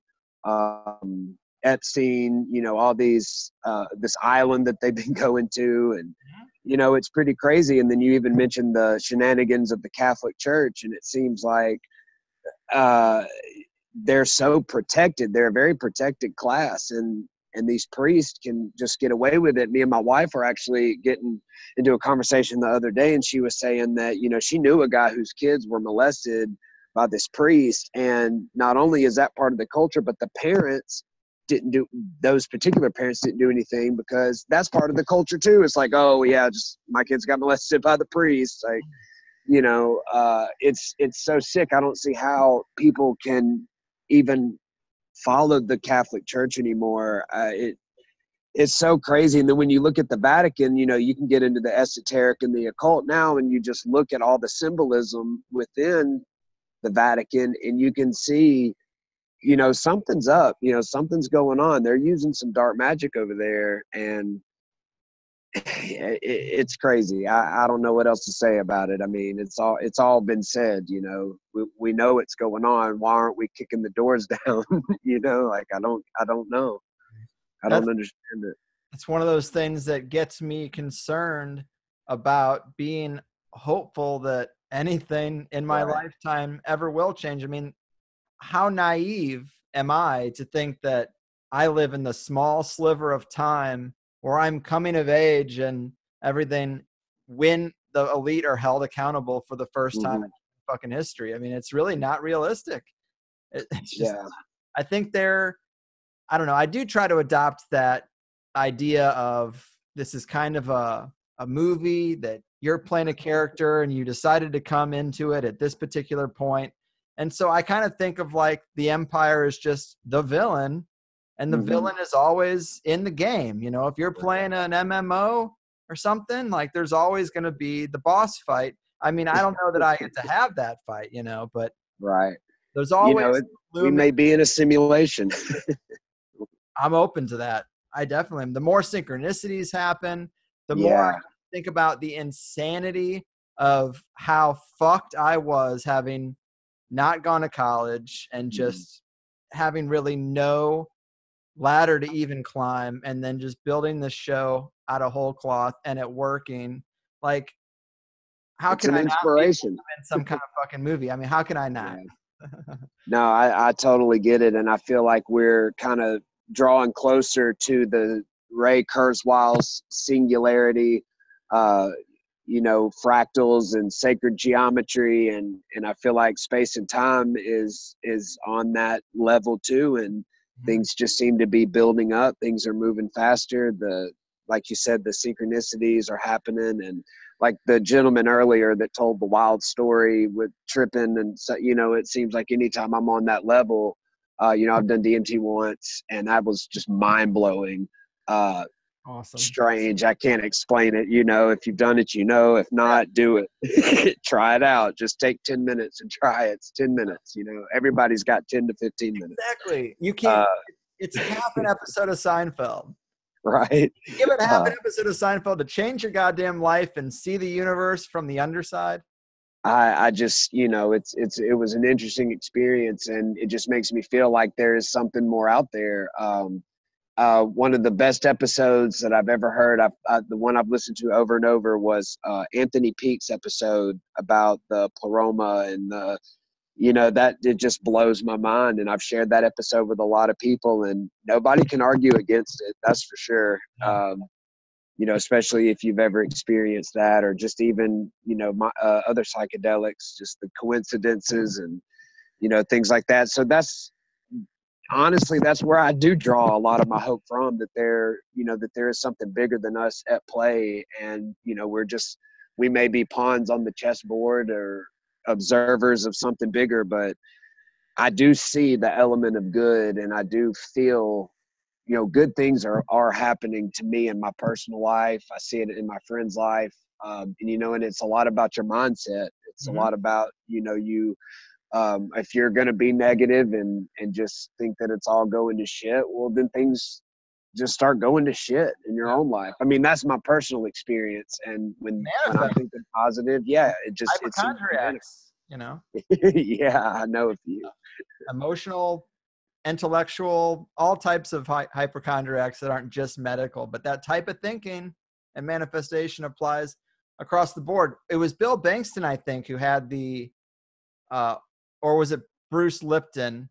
One of those two guys, I had them back to back, who has the visualization. You know, you see 10 things and you work the slides in your mind. Like, how often do people do that? Like, if you were to ask somebody, if somebody says, you know, I never get anything in my life and life's always shit and bad shit always happens to me, say, well, what do you want? And they might say, well, I don't want this. I want things to be better. Okay. Right. Well, what does better mean? Flesh that out. Do you want a new car to get around in because yours is such a piece of shit? Do you want a new job? Do you need a new girl? Do you need a dog? You know, think about what you want specifically and every day. Keep it in your forefront of your mind and do that for a month. Maybe do a little sigil work following the moon cycle, and then tell me that, you know, you can't manifest things. But first you have to identify what you even want, because better, I want things to be better. I want a better job.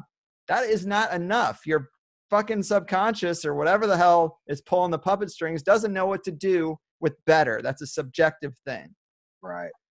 No, you're right. And I feel like a lot of the propaganda and a lot of the materialism and things like that, you know, it makes people feel like they don't have enough and they don't have that, you know, we want more, you know, I want more. And, you know, and I was caught up in that for a long time. And, you know, I'm 34 and I survived 33, the mystical 33. It's cool to hear you're 33 years old. So, you know, I expected all this crazy stuff to happen to me at that age, and it really did. But, you know, I got married at 33.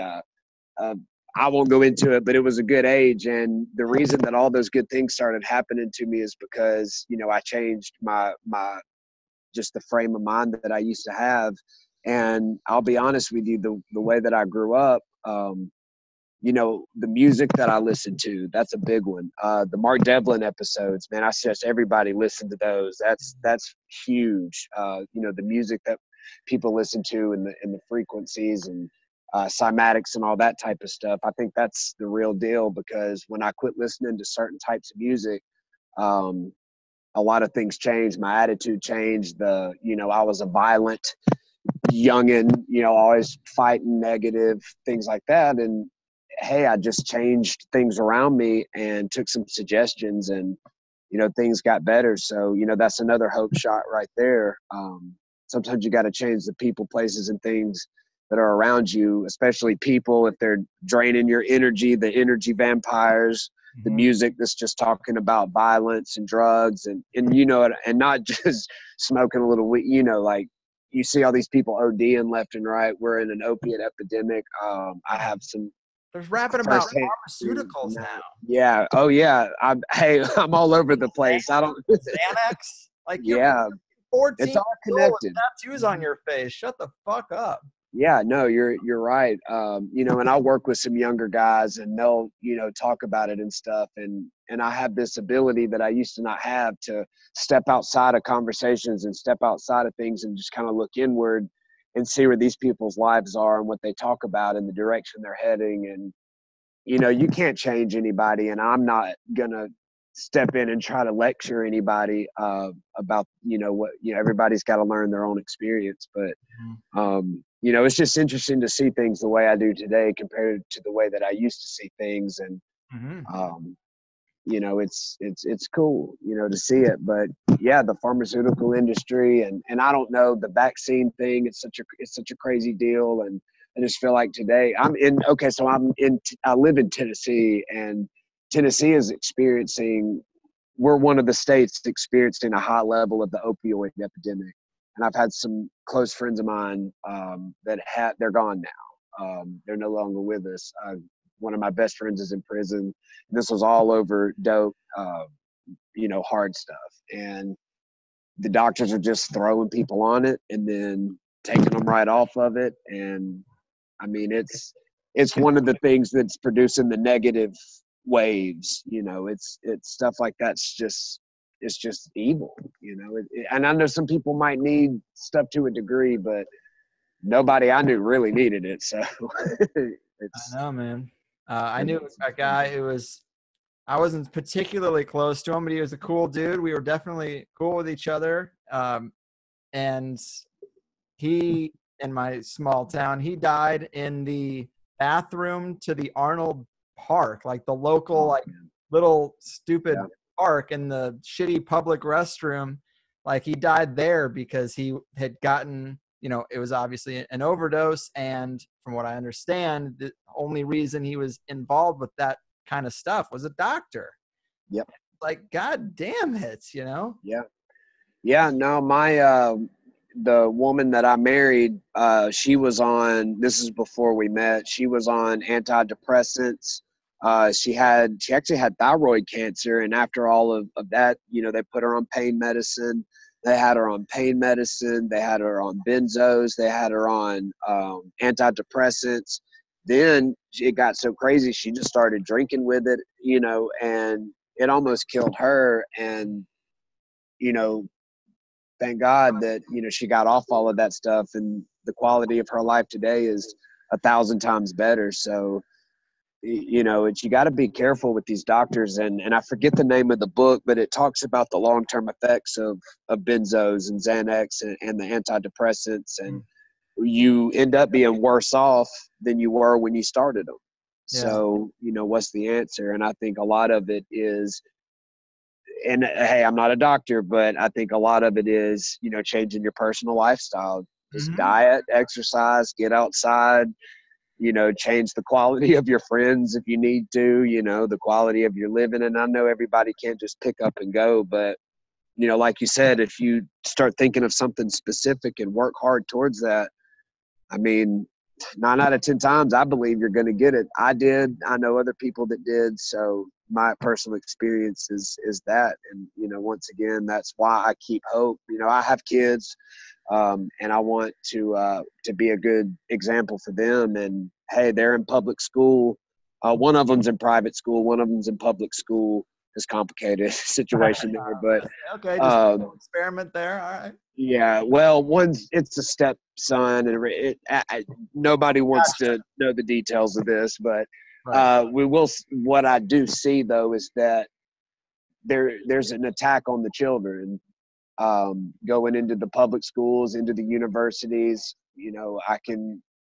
I think back to when they started infiltrating the universities. And, I don't have a problem with anybody that claims to be on the left or the right or anything like that. But once you go to the far radical end of things, that's when things get dicey. And those are the people that are, running the universities, and it's trickling down into the elementary schools. And I think that what was it, Lenin, that said, give me the kids for 4 years and they'll plant seeds that can never be uprooted. And I think that that's happening big time right now.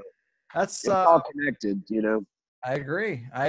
And man, there's so much about the health stuff. You can find data about things like light therapy, like forest bathing. Like these things do no damage, and they work a lot better, and they've been suppressed because, as you said, they captured the universities. But there are books out there about the history of these things and the people who were being helped by them and the doctors who were using them. They're right there on the shelf to be grabbed, and this technology is there to be resurrected. Now you just start a website and say, I do light therapy. You think it's bullshit? That's fine. Don't come here. People who don't think it's bullshit will come here and they'll get healed, and we'll do our own thing. And that's the beauty of the network, is you can do your own thing without the pre-approval of the system. And I'm so glad that they're starting to lighten up on the cannabis. I mean, I'm in the South, so we may never see it legalized. I hope so. But buddy of mine out in Colorado, he's out there doing the thing, and I think Trump might do it, to be honest with you. I wouldn't be surprised. I mean, they're talking about everybody. He's like the king troll. So I just feel like he wants the credit for doing it. I mean, there's no other issue that has over 50% bipartisan support. Right. You know, you can go down in history for what you're going to do. There's also major corporations that are going to be really willing to step in and help you and guide you as to how the legislation should be rolled out so you can make a shitload of money. I think it's right there. Jeff Sessions is gone. I really do think that he might just do it. I've heard him say that's something we're thinking about, considering. But I'm ready. I think it's possible. I mean, over here, I could care less. I've been in California almost 10 years now, and I've never felt like I couldn't just smoke wherever I wanted, if not grow my own, which, you know, went just fine. So it's just, I'm basically in a legal place as far as I'm concerned. I'm in a legal state of mind, right? Right. Well, I mean, Nashville, Tennessee, you can go anywhere and get it. I know tons of places to go and get it. But you know what I find interesting about the whole thing is that, you know, it's illegal. But yet you go downtown Nashville and you will see more drunk people. It's insane. It's one of the drinking capitals of America. We were actually given the title of the Bachelor and Bachelorette party capital of the world recently. Wow. Yeah, we stole the title. City, but that's a good one to have. Yeah, right. So, you know, it's just a lot of lonely people burying it down deep. Well, I was an Uber driver there for a little bit, and so I had the van since I got kid out, the soccer dad van, I guess you want to call it. But you know, I would carry around all the bachelorette parties and bachelor parties, and I had more people. I had to pull over and like throw up, pass out, carry to the car, fights in the back seat. Never watching Uber, thank God. Man, I don't anymore. But it's whatever. But you know, it's just watching the quality of, you know, hey, I drink a little bit. I don't get inebriated. You know, I learned my lesson when I was in the military, and we don't have to get into the military subject. It was terrible. But as far as the alcohol goes, compared to the marijuana, it's no wonder that they made it illegal. You know, because there's such a freeing aspect to it. And I think now it's just like you're in California, you can walk down the street and get it. I'm in Nashville, I can walk down the street and get it. It's just not legal, you know? So, I mean, it's everywhere already. So, you know, they can't stop it. You know, they can lock up as many people as they want, but at some point you have to come to the realization that these people put their pants on just the way I do. Just because you wear a robe or just because you wear a badge doesn't mean you're any different than I am. And you're trying to tell me how, you know, what to put in my own body, and I'm not hurting another person. That's insanity. It is. That's insanity to me. It is. It really is one of the craziest things. Think about it when you're young, but then when you grow up, it's just kind of like, I can't do this. I can't take a plant and smoke it. I mean, I could smoke poison ivy. That's not good for me. Why don't you make that illegal? Yeah. It's like they're making the euphoria illegal. It feels good, you know. Right. So and the open-mindedness, obviously, and the health and the fucking hemp textile application. Yeah, there's so many everything, because this is a versatile goddamn plant. Yeah, and I think it was Jack Hare that wrote a book years and years ago that I read when I was real young, and it turned me on to the whole thing, because, you know, if you don't know any better, you don't know any better. And my parents, well, let me say my mom, she was very against, you know, any of that stuff. And if you smoke, she was a Jeff Sessions, basically, you know, only bad people smoke and all this stuff. So that's the way I grew up and thought. And then I tried it and was like, okay, had to hide that for a while. And, you know, but the cool thing about what we're doing with trying to wake people up is, you know, I've had a lot of conversations with my mom, and, you know, I guess this is just kind of a personal story, but I was actually able to share my DMT experience with my mom recently, you know, but it's taken years of, you know, softening her up and showing her, you know, this is okay, you know, with the weed and, you know, different lifestyle choices that I've made. And, and at some point she finally softened up, and my sister was a big help. She's a psychologist actually, and she actually helps drug addicts and people that have been abused, like sexual abuse and stuff like that. So she's doing her part, and we've actually been able to wake up the people that are closest to us, and I think that's all we can do. I don't think I've ever actually changed anybody's mind on Facebook with all the arguments and all the points and facts and proof and resources. It's your blood boiling, right? It does. Sometimes, but I can help the people closest to me. It's crazy. Yeah, you got to focus on just your circle, and even that, I've got friends that are very conventional thinkers that I see every week, and I don't say conventional as a derogatory thing, but my opinions are fringe. And we just don't talk about it because we like each other's company. We tell good jokes. We rag on each other well. We have a good time. And it doesn't matter if I'm going to vaccinate my kids or not. Sure. No, yeah. I guess. No, I totally get it. There's definitely some subjects that we haven't breached quite yet. But I think it may just be a matter of time, because the best thing to do is lead by example. And if you're doing the right things and you seem like you're in a good place mentally, spiritually, emotionally, and other people see that, then sometimes they get curious when they're not in a good place. Well, I feel like shit, but he looks like he's doing all right. Let me ask him what's going on.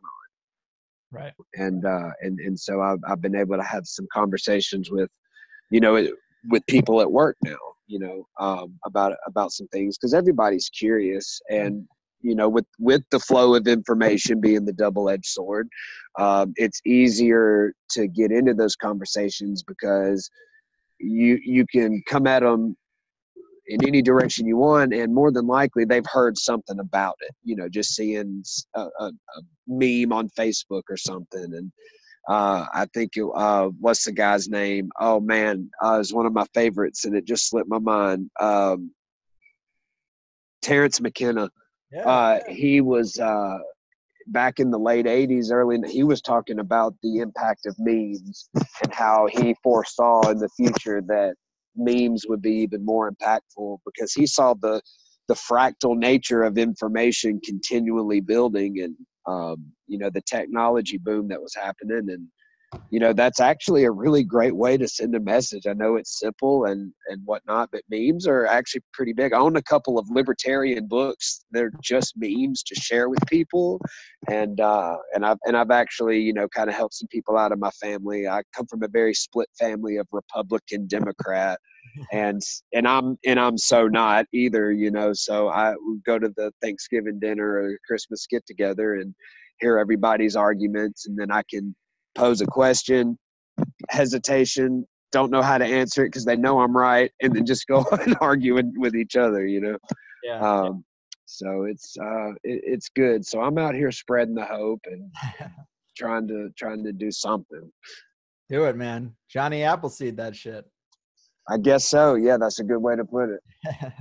Well, hey, great talking to you, man. I'm going to try to get a couple more in because I don't know how much more time. Absolutely. I love talk. This was great, man. You're one of my, I don't know how to say it. I don't want to say, a hero or nothing like that, but I've listened to you for a long time, and I like what you're doing, and I'm a little starstruck at the moment, but it's all good, man. You're a humble dude, so I know you can take those compliments and not get a big head about it. But right. Well, anyway, hey, thank you. You're I too appreciate kind. what you're doing.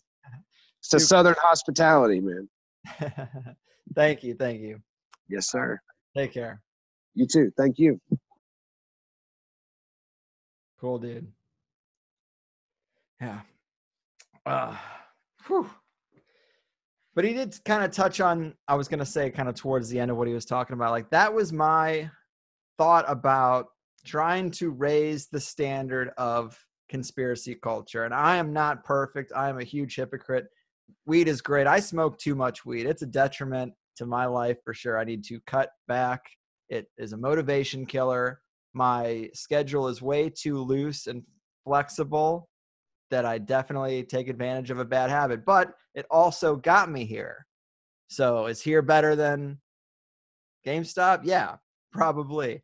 But, when I first started the show, 8 years ago, I would go to a couple conspiracy conferences and I would see nobody my age. It looked just like any Midwest conference. Many people obese, poorly taken care of, 30 years older than me. Not that there's anything wrong with that. I can't really help how old they are. But I was just like, man, you guys, I don't know, part of you feels like, and this came up in that show with Gordon that people talk about still. They're hitting me up about that show. But, you are into this alternative material. Does it serve you well? Like, that's a legitimate question. You really have to ask, has it served you well? You should adopt worldviews that do serve you well. If the elite are covering up things that are better alternatives for better living, you should be doing those things. And you should be a walking, talking example of what it's like to get out from under the empire's thumb, right? I mean, isn't that fair to say?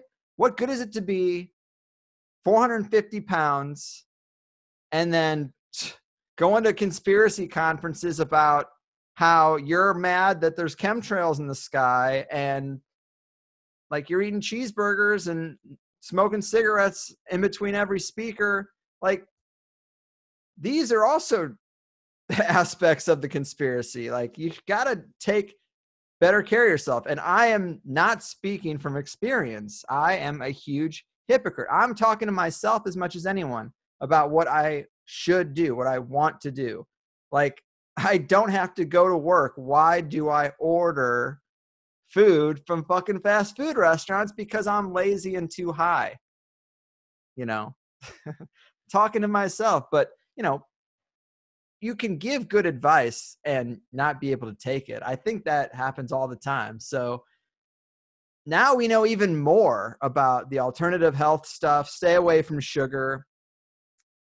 We know a lot of things that could serve us well. The forest bathing I mentioned, the light therapy, microdosing psychedelics potentially, just staying away from the medical system unless you really need it. People should say, hey, that guy is a conspiracy guy. Let me look at his life. Well, shit, he's doing really well for himself. He's fit. Guy looks like he's glowing. I guess I should figure out what he's thinking. Nobody was going to that conspiracy conference I was at and looking at, Joe Schmo falling out of his t-shirt, 450 pounds, wearing sweatpants with shitty glasses, going bald, not even the decency to wear a hat, looking at DVDs of 2012 prophecies. Nobody's saying, oh, well, this alternative thinking must be good for you because this fucking guy, he's got it figured out.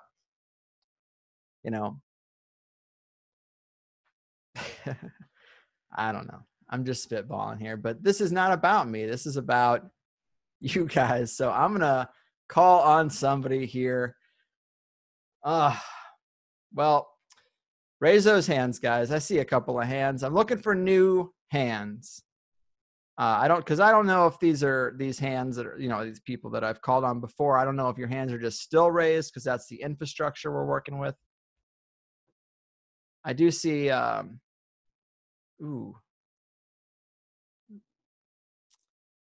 do see Matt. Matt, I think you've had your hand up for a minute. I'm going to call on you. Stay awake, be ready. You do not know the hour. Matt, can you hear me? I can. What's up, man? What's happening, Matt? How are you? I'm pretty fucking good right now, man. Good to hear. Yeah, just finished my third rum and coke. Smoked my second joint for the evening. Oh, going hard to paint, it seems. Well, it's a hard to paint life, right? I guess so. You work hard, might as well play hard. Yeah. I'm a sous chef. That's a life where you play and work quite hard. Well, some people in this life and in the restaurant business, they play with the powders and the pills. Weed and alcohol, give me a rum or two at the end of the night, give me a joint, I'm set. You know, and it's a hard. It's not an easy life, but man, it's a blessed life. Hey, I just want to say, I really enjoy what you do, man. I've been listening to you since maybe like episode 38, back when you were still numbering them. Wow. That's Yeah, crazy. man. That's crazy. Like back when you had the money bomb thing and everything, man. Like, well, this is great then. Honest assessment. Has anything gotten worse? Has it been a steady incline? I mean, am I still at least doing all right, or was there a peak and now we're past it? What do you think's the honest assessment? Being in the game since, episode 30 or 40, like that is nuts. honestly, this thing just came to me, man. You are honest and transparent. And that's, I think, the hallmark of you, Greg Carlwood, doing the show. I have my own podcast.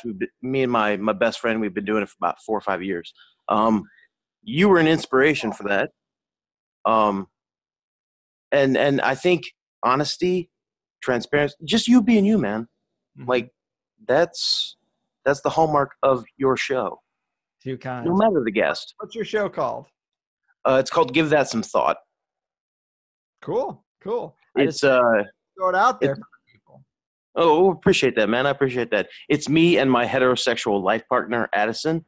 Doing our thing, talking about religion, politics, conspiracy. I'm the conspiracy guy, Anyway, I didn't call you to talk about a conspiracy so much as I want to know the question of the day.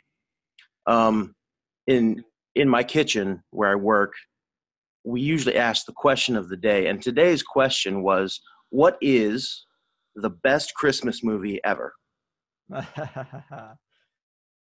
It is tough because I really do love so many, but I mean, it's cliche to say A Christmas Story, and I've seen it so much I don't want to see it again this year. But as a movie, I see that thing, and I am just in awe of how many times I can watch it and love it. I think it's pretty great. Okay, well, remember, Christmas means you, a kid, opening up your presents. Like, it's the magic of Christmas, right? Yeah. What's your favorite Christmas movie? I mean, that and Home Alone, probably. Okay, there you go. There you go. Mine is A Muppet Christmas Carol, just because I fucking love the Muppets. Hey, that is a great one too. It's in the roster. I like Scrooged as well. With Bill Murray? Yeah. Yeah. The Christmas Carol, but those are the two best, Muppets and Scrooged. The other sous chef was saying that Scrooge was his favorite today. So, yeah. And of course, Jingle All the Way. Jingle All the Way, yeah. Props to Jingle All the Way. They nailed Sinbad, Schwarzenegger. I mean, come on, man. Yeah, that's a good one for sure. Anyway, dude, I appreciate you, man. I love what you do. Keep doing it. We're all in this together, exposing all the bullshit of life and what they try to say what life is, man. Keep doing what you're doing. All love, all positivity, man. All right? You as well. Take care, man. Thank you. Thank you. Peace.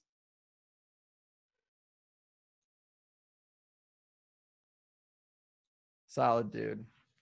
I'm jealous of you, Matt. You got a co-pilot on your journey.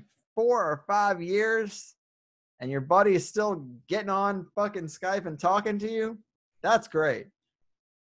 I dabbled in co-hosts and started other shows before this one, and there just wasn't the passion. And I wish that there was. Like, I would love to have a guy to talk to at the water cooler about shit. It's just me. My wife has to hear about it. It's not her favorite topic. All right. It's 8:49. We're closing in on 2 hours. I'm going to take another call. It's going to be maybe the last one because these go for a while. And I hope everyone's cool with that. Sometimes I'll listen to a traditional radio version of this kind of thing, and man, they move it along so fast that it's actually entertaining to listen to just for the rudeness of the host. I mean, they're in an awkward position. They got a guy in their ear, like, hey, next call, next call. Like, you cannot tell a 4-minute story. You can't tell a fucking 45-second story if you're on Coast to Coast or Ground Zero. They just don't have the time. The format doesn't allow for it. So I like this. I don't really like to cut people off and all that shit. So I just really listen and I move it along just for the sake of getting to more people, hopefully. And somebody was mentioning a while back on the YouTube side of things, hey, how about a mud flood show? And it's funny you say that, sir, because I actually interviewed someone today, and it wasn't about the mud floods at all, really, but I asked them if they got into that research because they were in some deep rabbit holes in the mud flood territory of the mud flood depth, we should say. And he didn't know anything about it, but it's just funny that I did ask a guy today about that. And I only know the cliff notes, but it goes along with new chronology. It goes along with like some of that really wild, everything in history is a lie motif. You know, there's obviously people out there with that mindset. And the mud flood, from what I understand, you know, don't quote me, but in the not too distant past, we're talking hundreds of years maybe, I think, there was the flood or a flood that, like a massive cataclysm. And certain buildings that are old, see, that's why I think it's only like a couple hundred years old, because we're talking about buildings in some cases that they say that the first or second floor even are buried under the residue from the mud flood.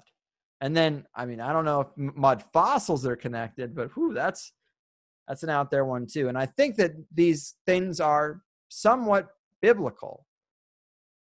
I'm unsure, but I think that they're trying to prove the earth isn't that old and Jesus and stuff. I'm not sure. But if the last caller were to explain to me the mud flood rabbit hole, that would make my day, but maybe you can't do that. So it's fine. Let's see if I can manifest something about the mud flood.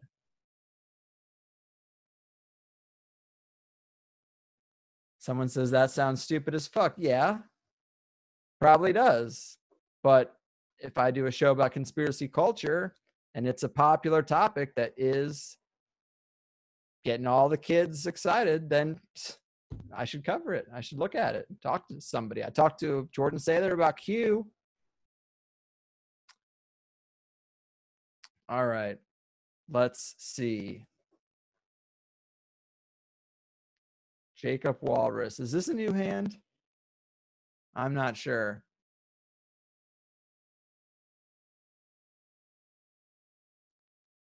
Jacob Walrus. Yes. What's happening? Yeah, I unraised it and raised it again several times because I wanted to say something since the first guy. Sorry, people can talk. Every new guy, I have more to say, of course, but you know. What do you know about mud floods? What do I know about mud floods? Nothing, probably, huh? Actually, that's a pretty good question. I know something about everything. So, yeah. It's not what I want to talk about, but I'll talk about that for a second. You talk about what you want to, man. You sound like you've had a my great grandparents, and 100 years ago, there wasn't a giant mud flood, or they would have told me about it. Yeah. You know what I mean?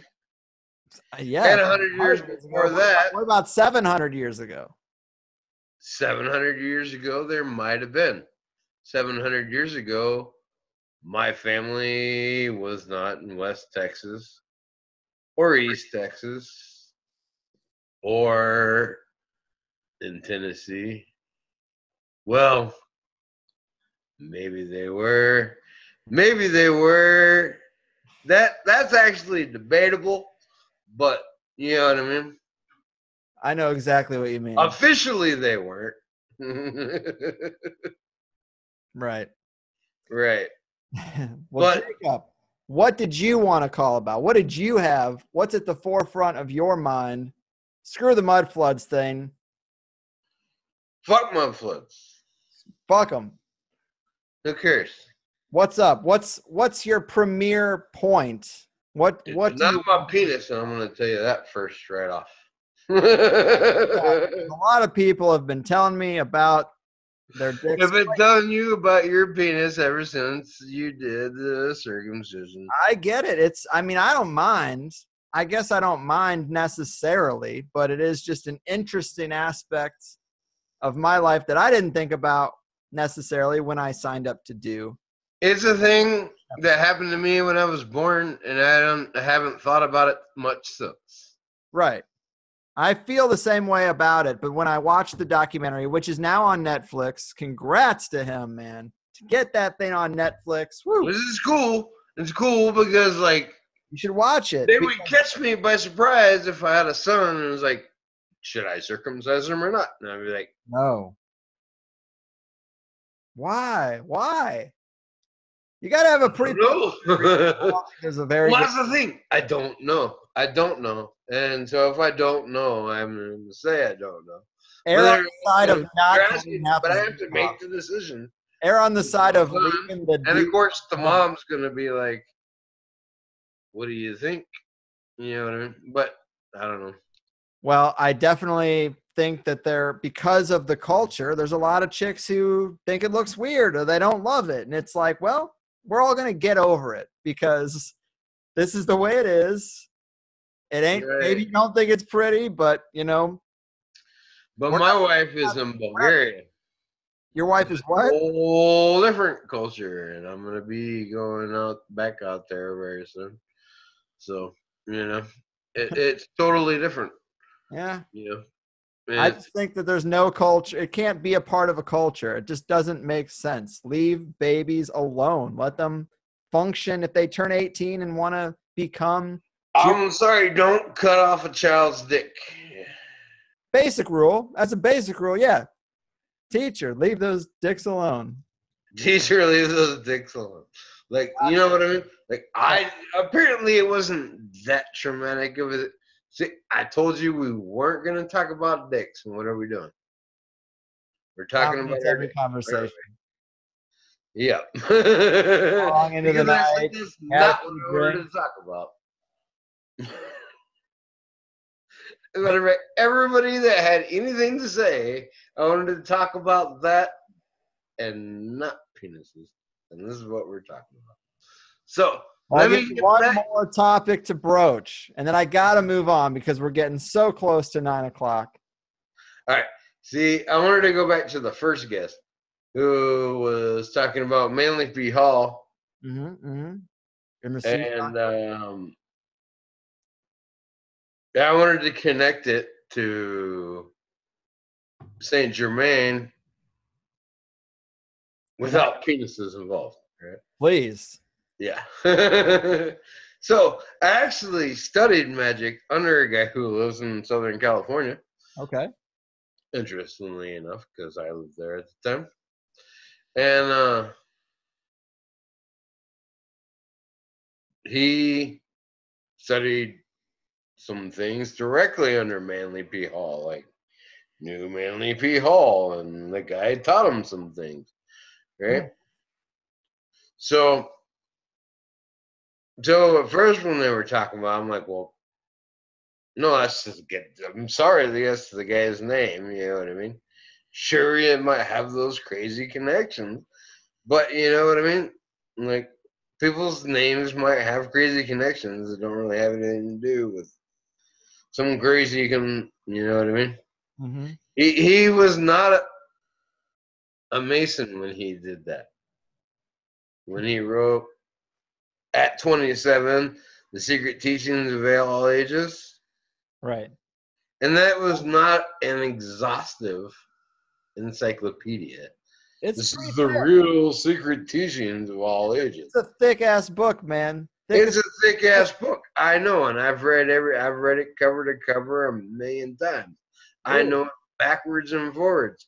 And I know he spent like 3 chapters on one thing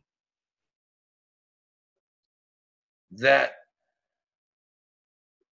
he took apart backwards and forward. The benzene tablets of Isis, right? Yes. The benzene table of Isis, right? There's 3 chapters on that. That's like a Excessive. not an important feature. It's excessive.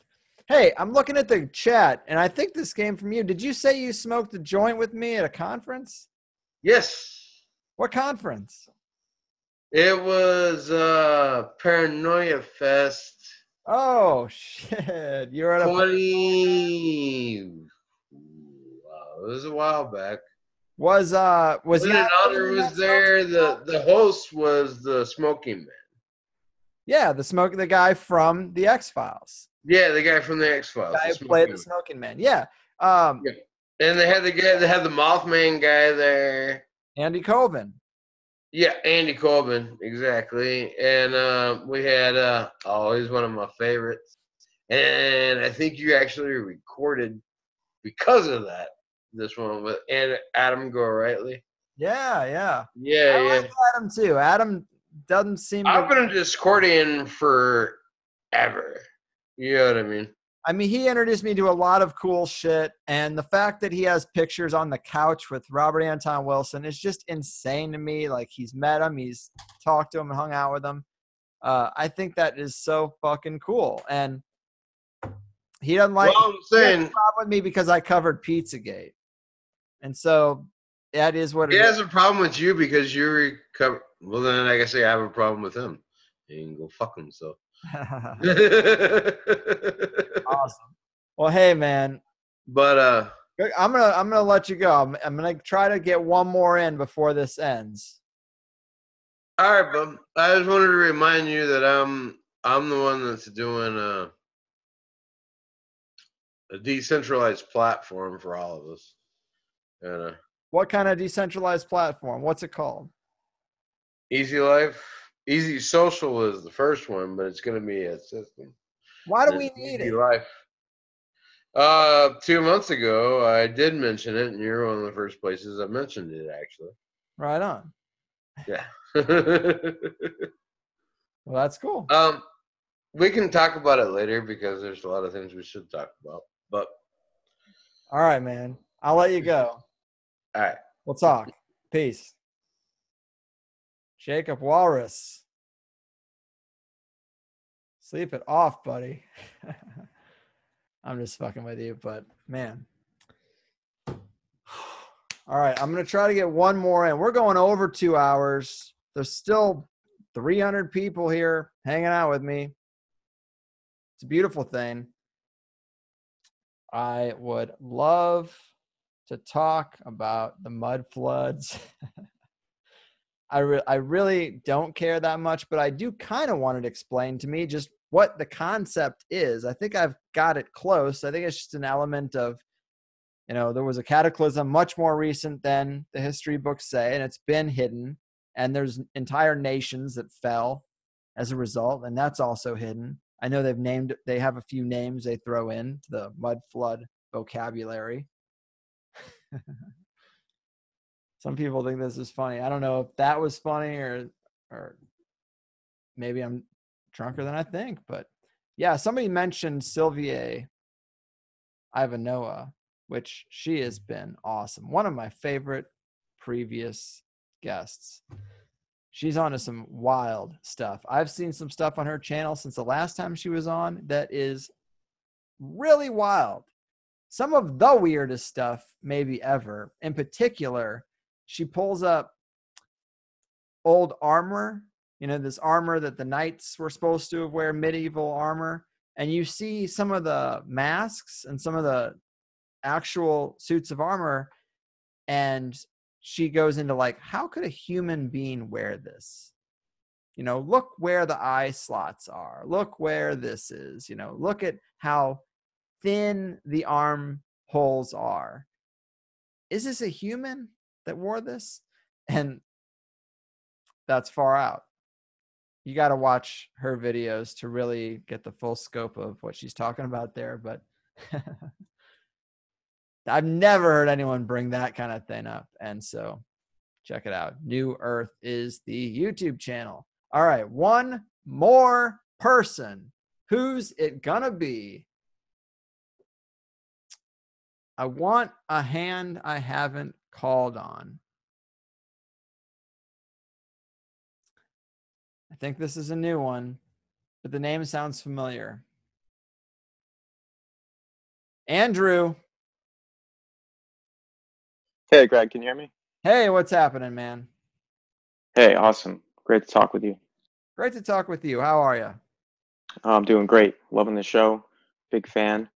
It's really funny that you asked or tried to manifest a mud flood conversation because I've been hoping somebody would talk to you about it. So I can be your guy. Sure. I would love the rundown. What's the elevator pitch with the mud flood segment of conspiracy that's going on right now? Okay, I'll do my best because, like a lot of topics, it goes into so many different rabbit holes. Yes. It's very difficult to nail it down. But the basic premise is you were pretty accurate in terms of a quick summary. And ultimately, there was some type of flood that occurred, and I think the timeline that most people are honing in on is around like the early 1800s, so 1800 to 1850, somewhere in that time period, because based upon the architecture and what you had said about the first floor being halfway covered in mud and how you'll have a staircase leading up to the second floor of most of these older buildings. If you go to any major city, you'll see a lot of architecture that looks just like this.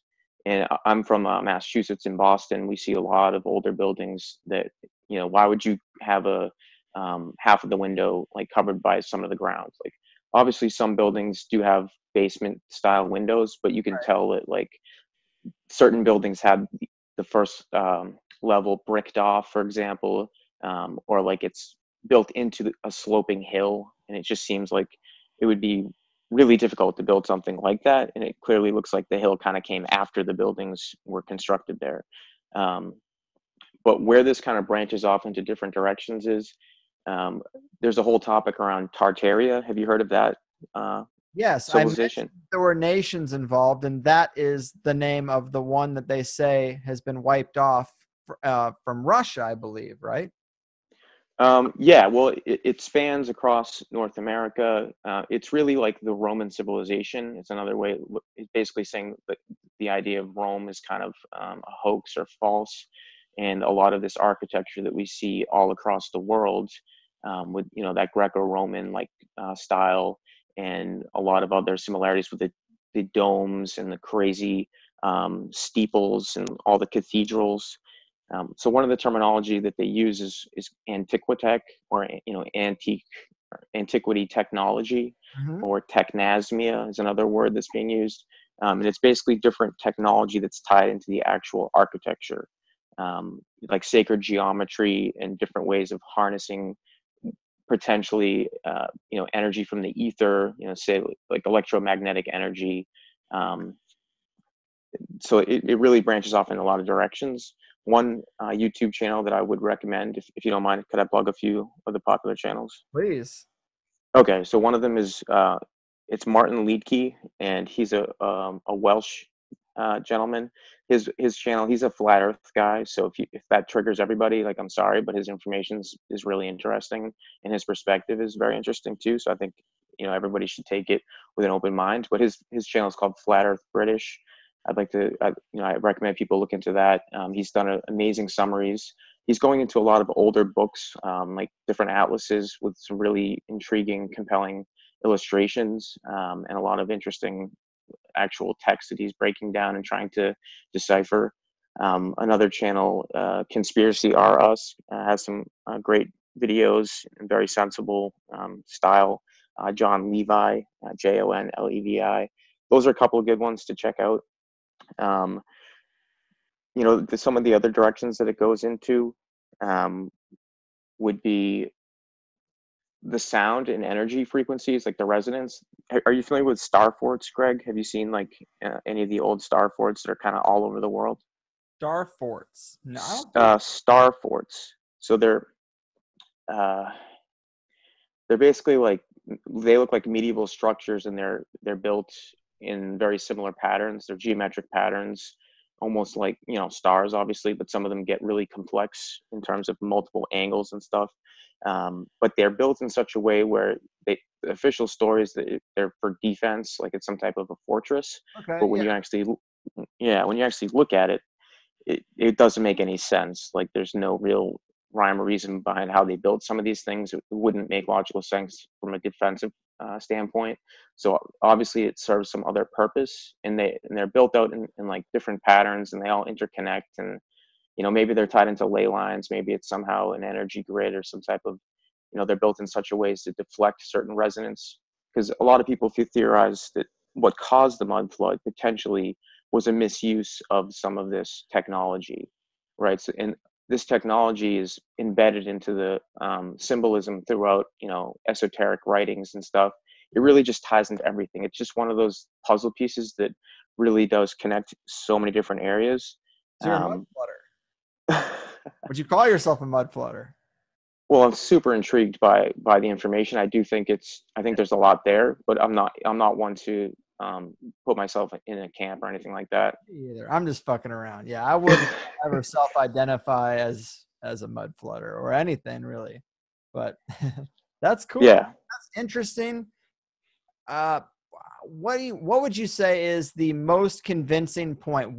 Because when you think about this, and you're saying mid 1800s, like, you know, there's people whose grandparents were alive then. You know, there's people who actually spoke to people alive at that time almost. I mean, that's so fucking recent, man. How do you get over the fact that it's so unlikely that something would be that recent just because there are some buildings with some odd placement of the first floor? I mean, I get that. I've seen buildings like that it's like, that's odd. But I mean, what's right. the best piece of evidence that really makes you say, oh, wait a minute, I got to pay attention to this? Well, I guess so.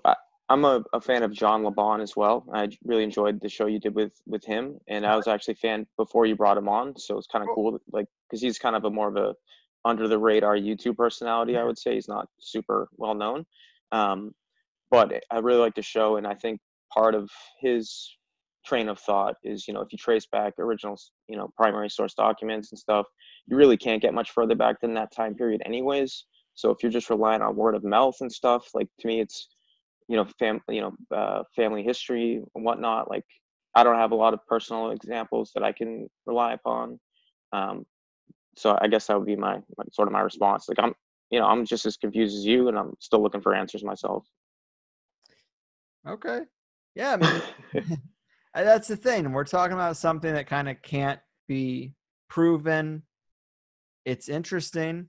It's like, obviously, all the technology we know is essentially from that, you know, point forward. So even though it does seem like a long time ago, I mean, I think the most convincing. So, I mean, I guess America was founded, you know, obviously 1776 is here 30 years, 40 years.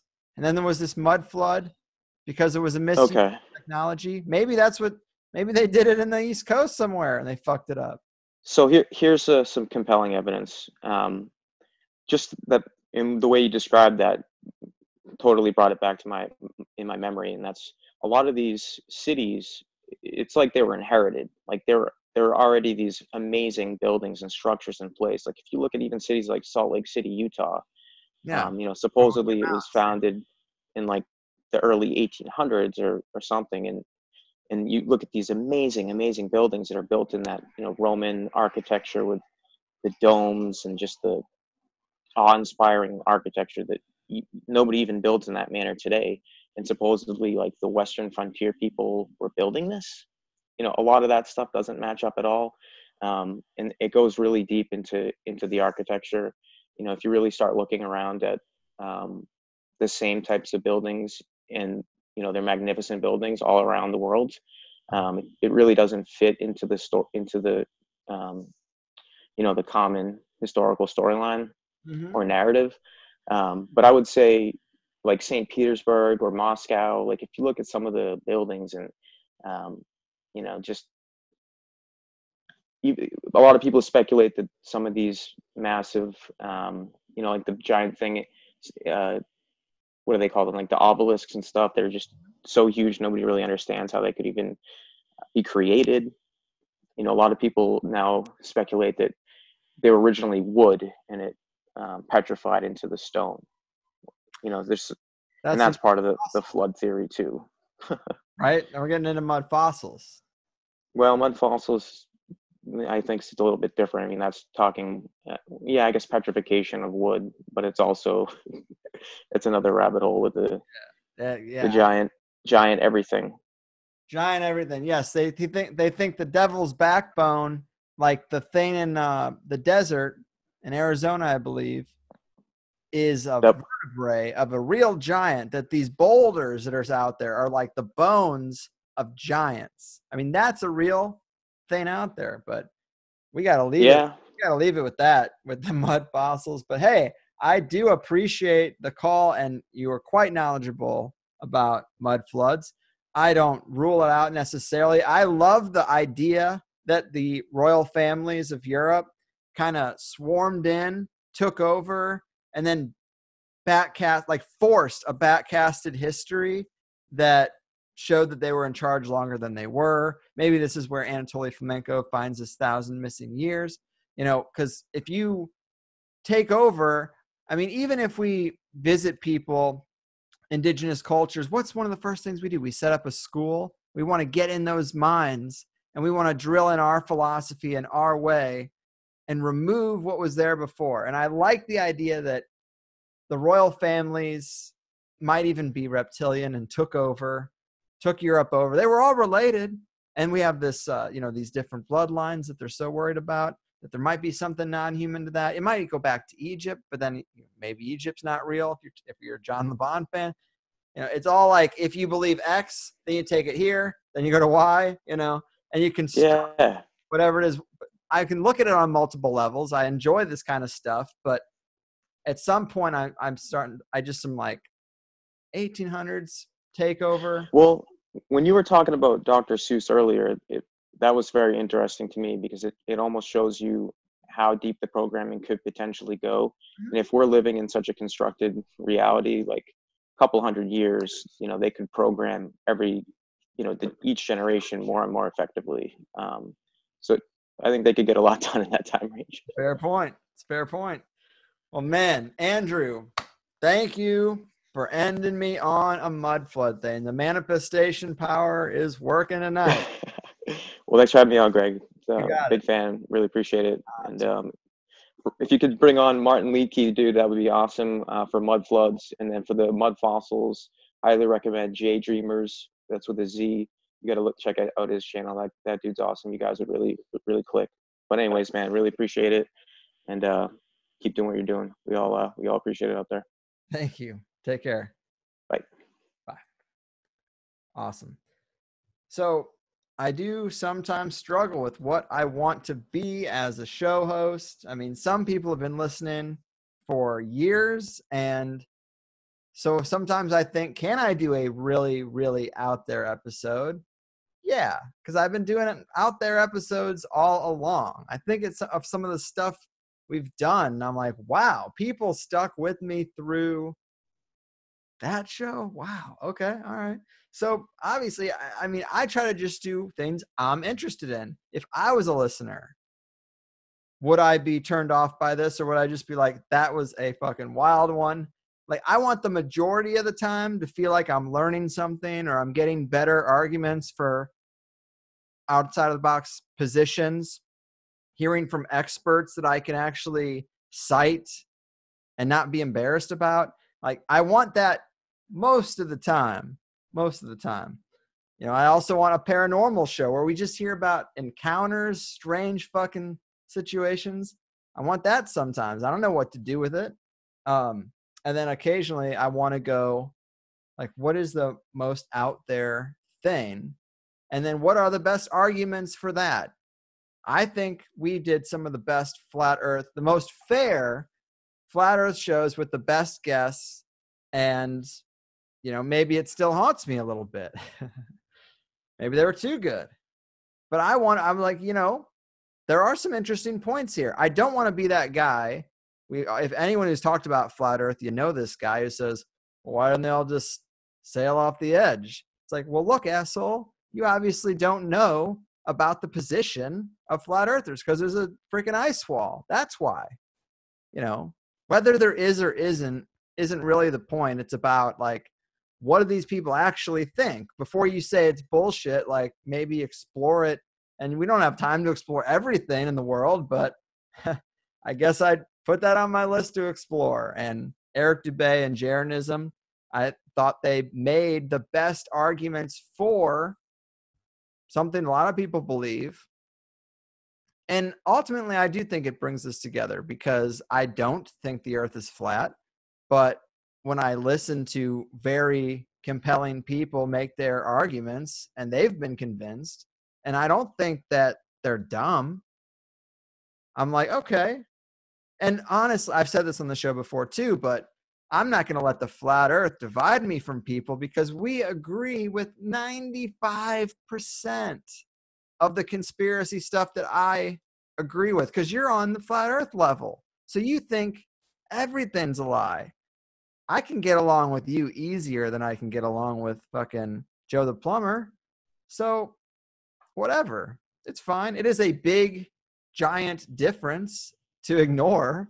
Fucking gonna go out to In-N-Out Burger with this flat earth guy. Just pretend that he doesn't believe the earth is flat. But I think either way, I think it's interesting. So sometimes I like to do really out there episodes. John LeBon felt, again, respectful to his position. I combed through it all and I was like, okay, these are the best points. Let me help him make the argument just so we can say it was made. And it turns into a fucking great show. I would do a mud flood show. It's getting to the point where I might even be able to get Crow to do it because I think I hear that he's been doing some mud flood stuff. That doesn't surprise me.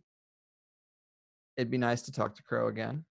But I got some other people if we're going to go there. And I will say that when it comes to what's left for THC in the rest of the year, we have one legend from THC, the THC roster, a real legend of a guy giving us a State of the Union kind of thing. That's going to be a lot of fun. Then we have a medical conspiracy show for the ladies. We did one for the guys. We did the circumcision show.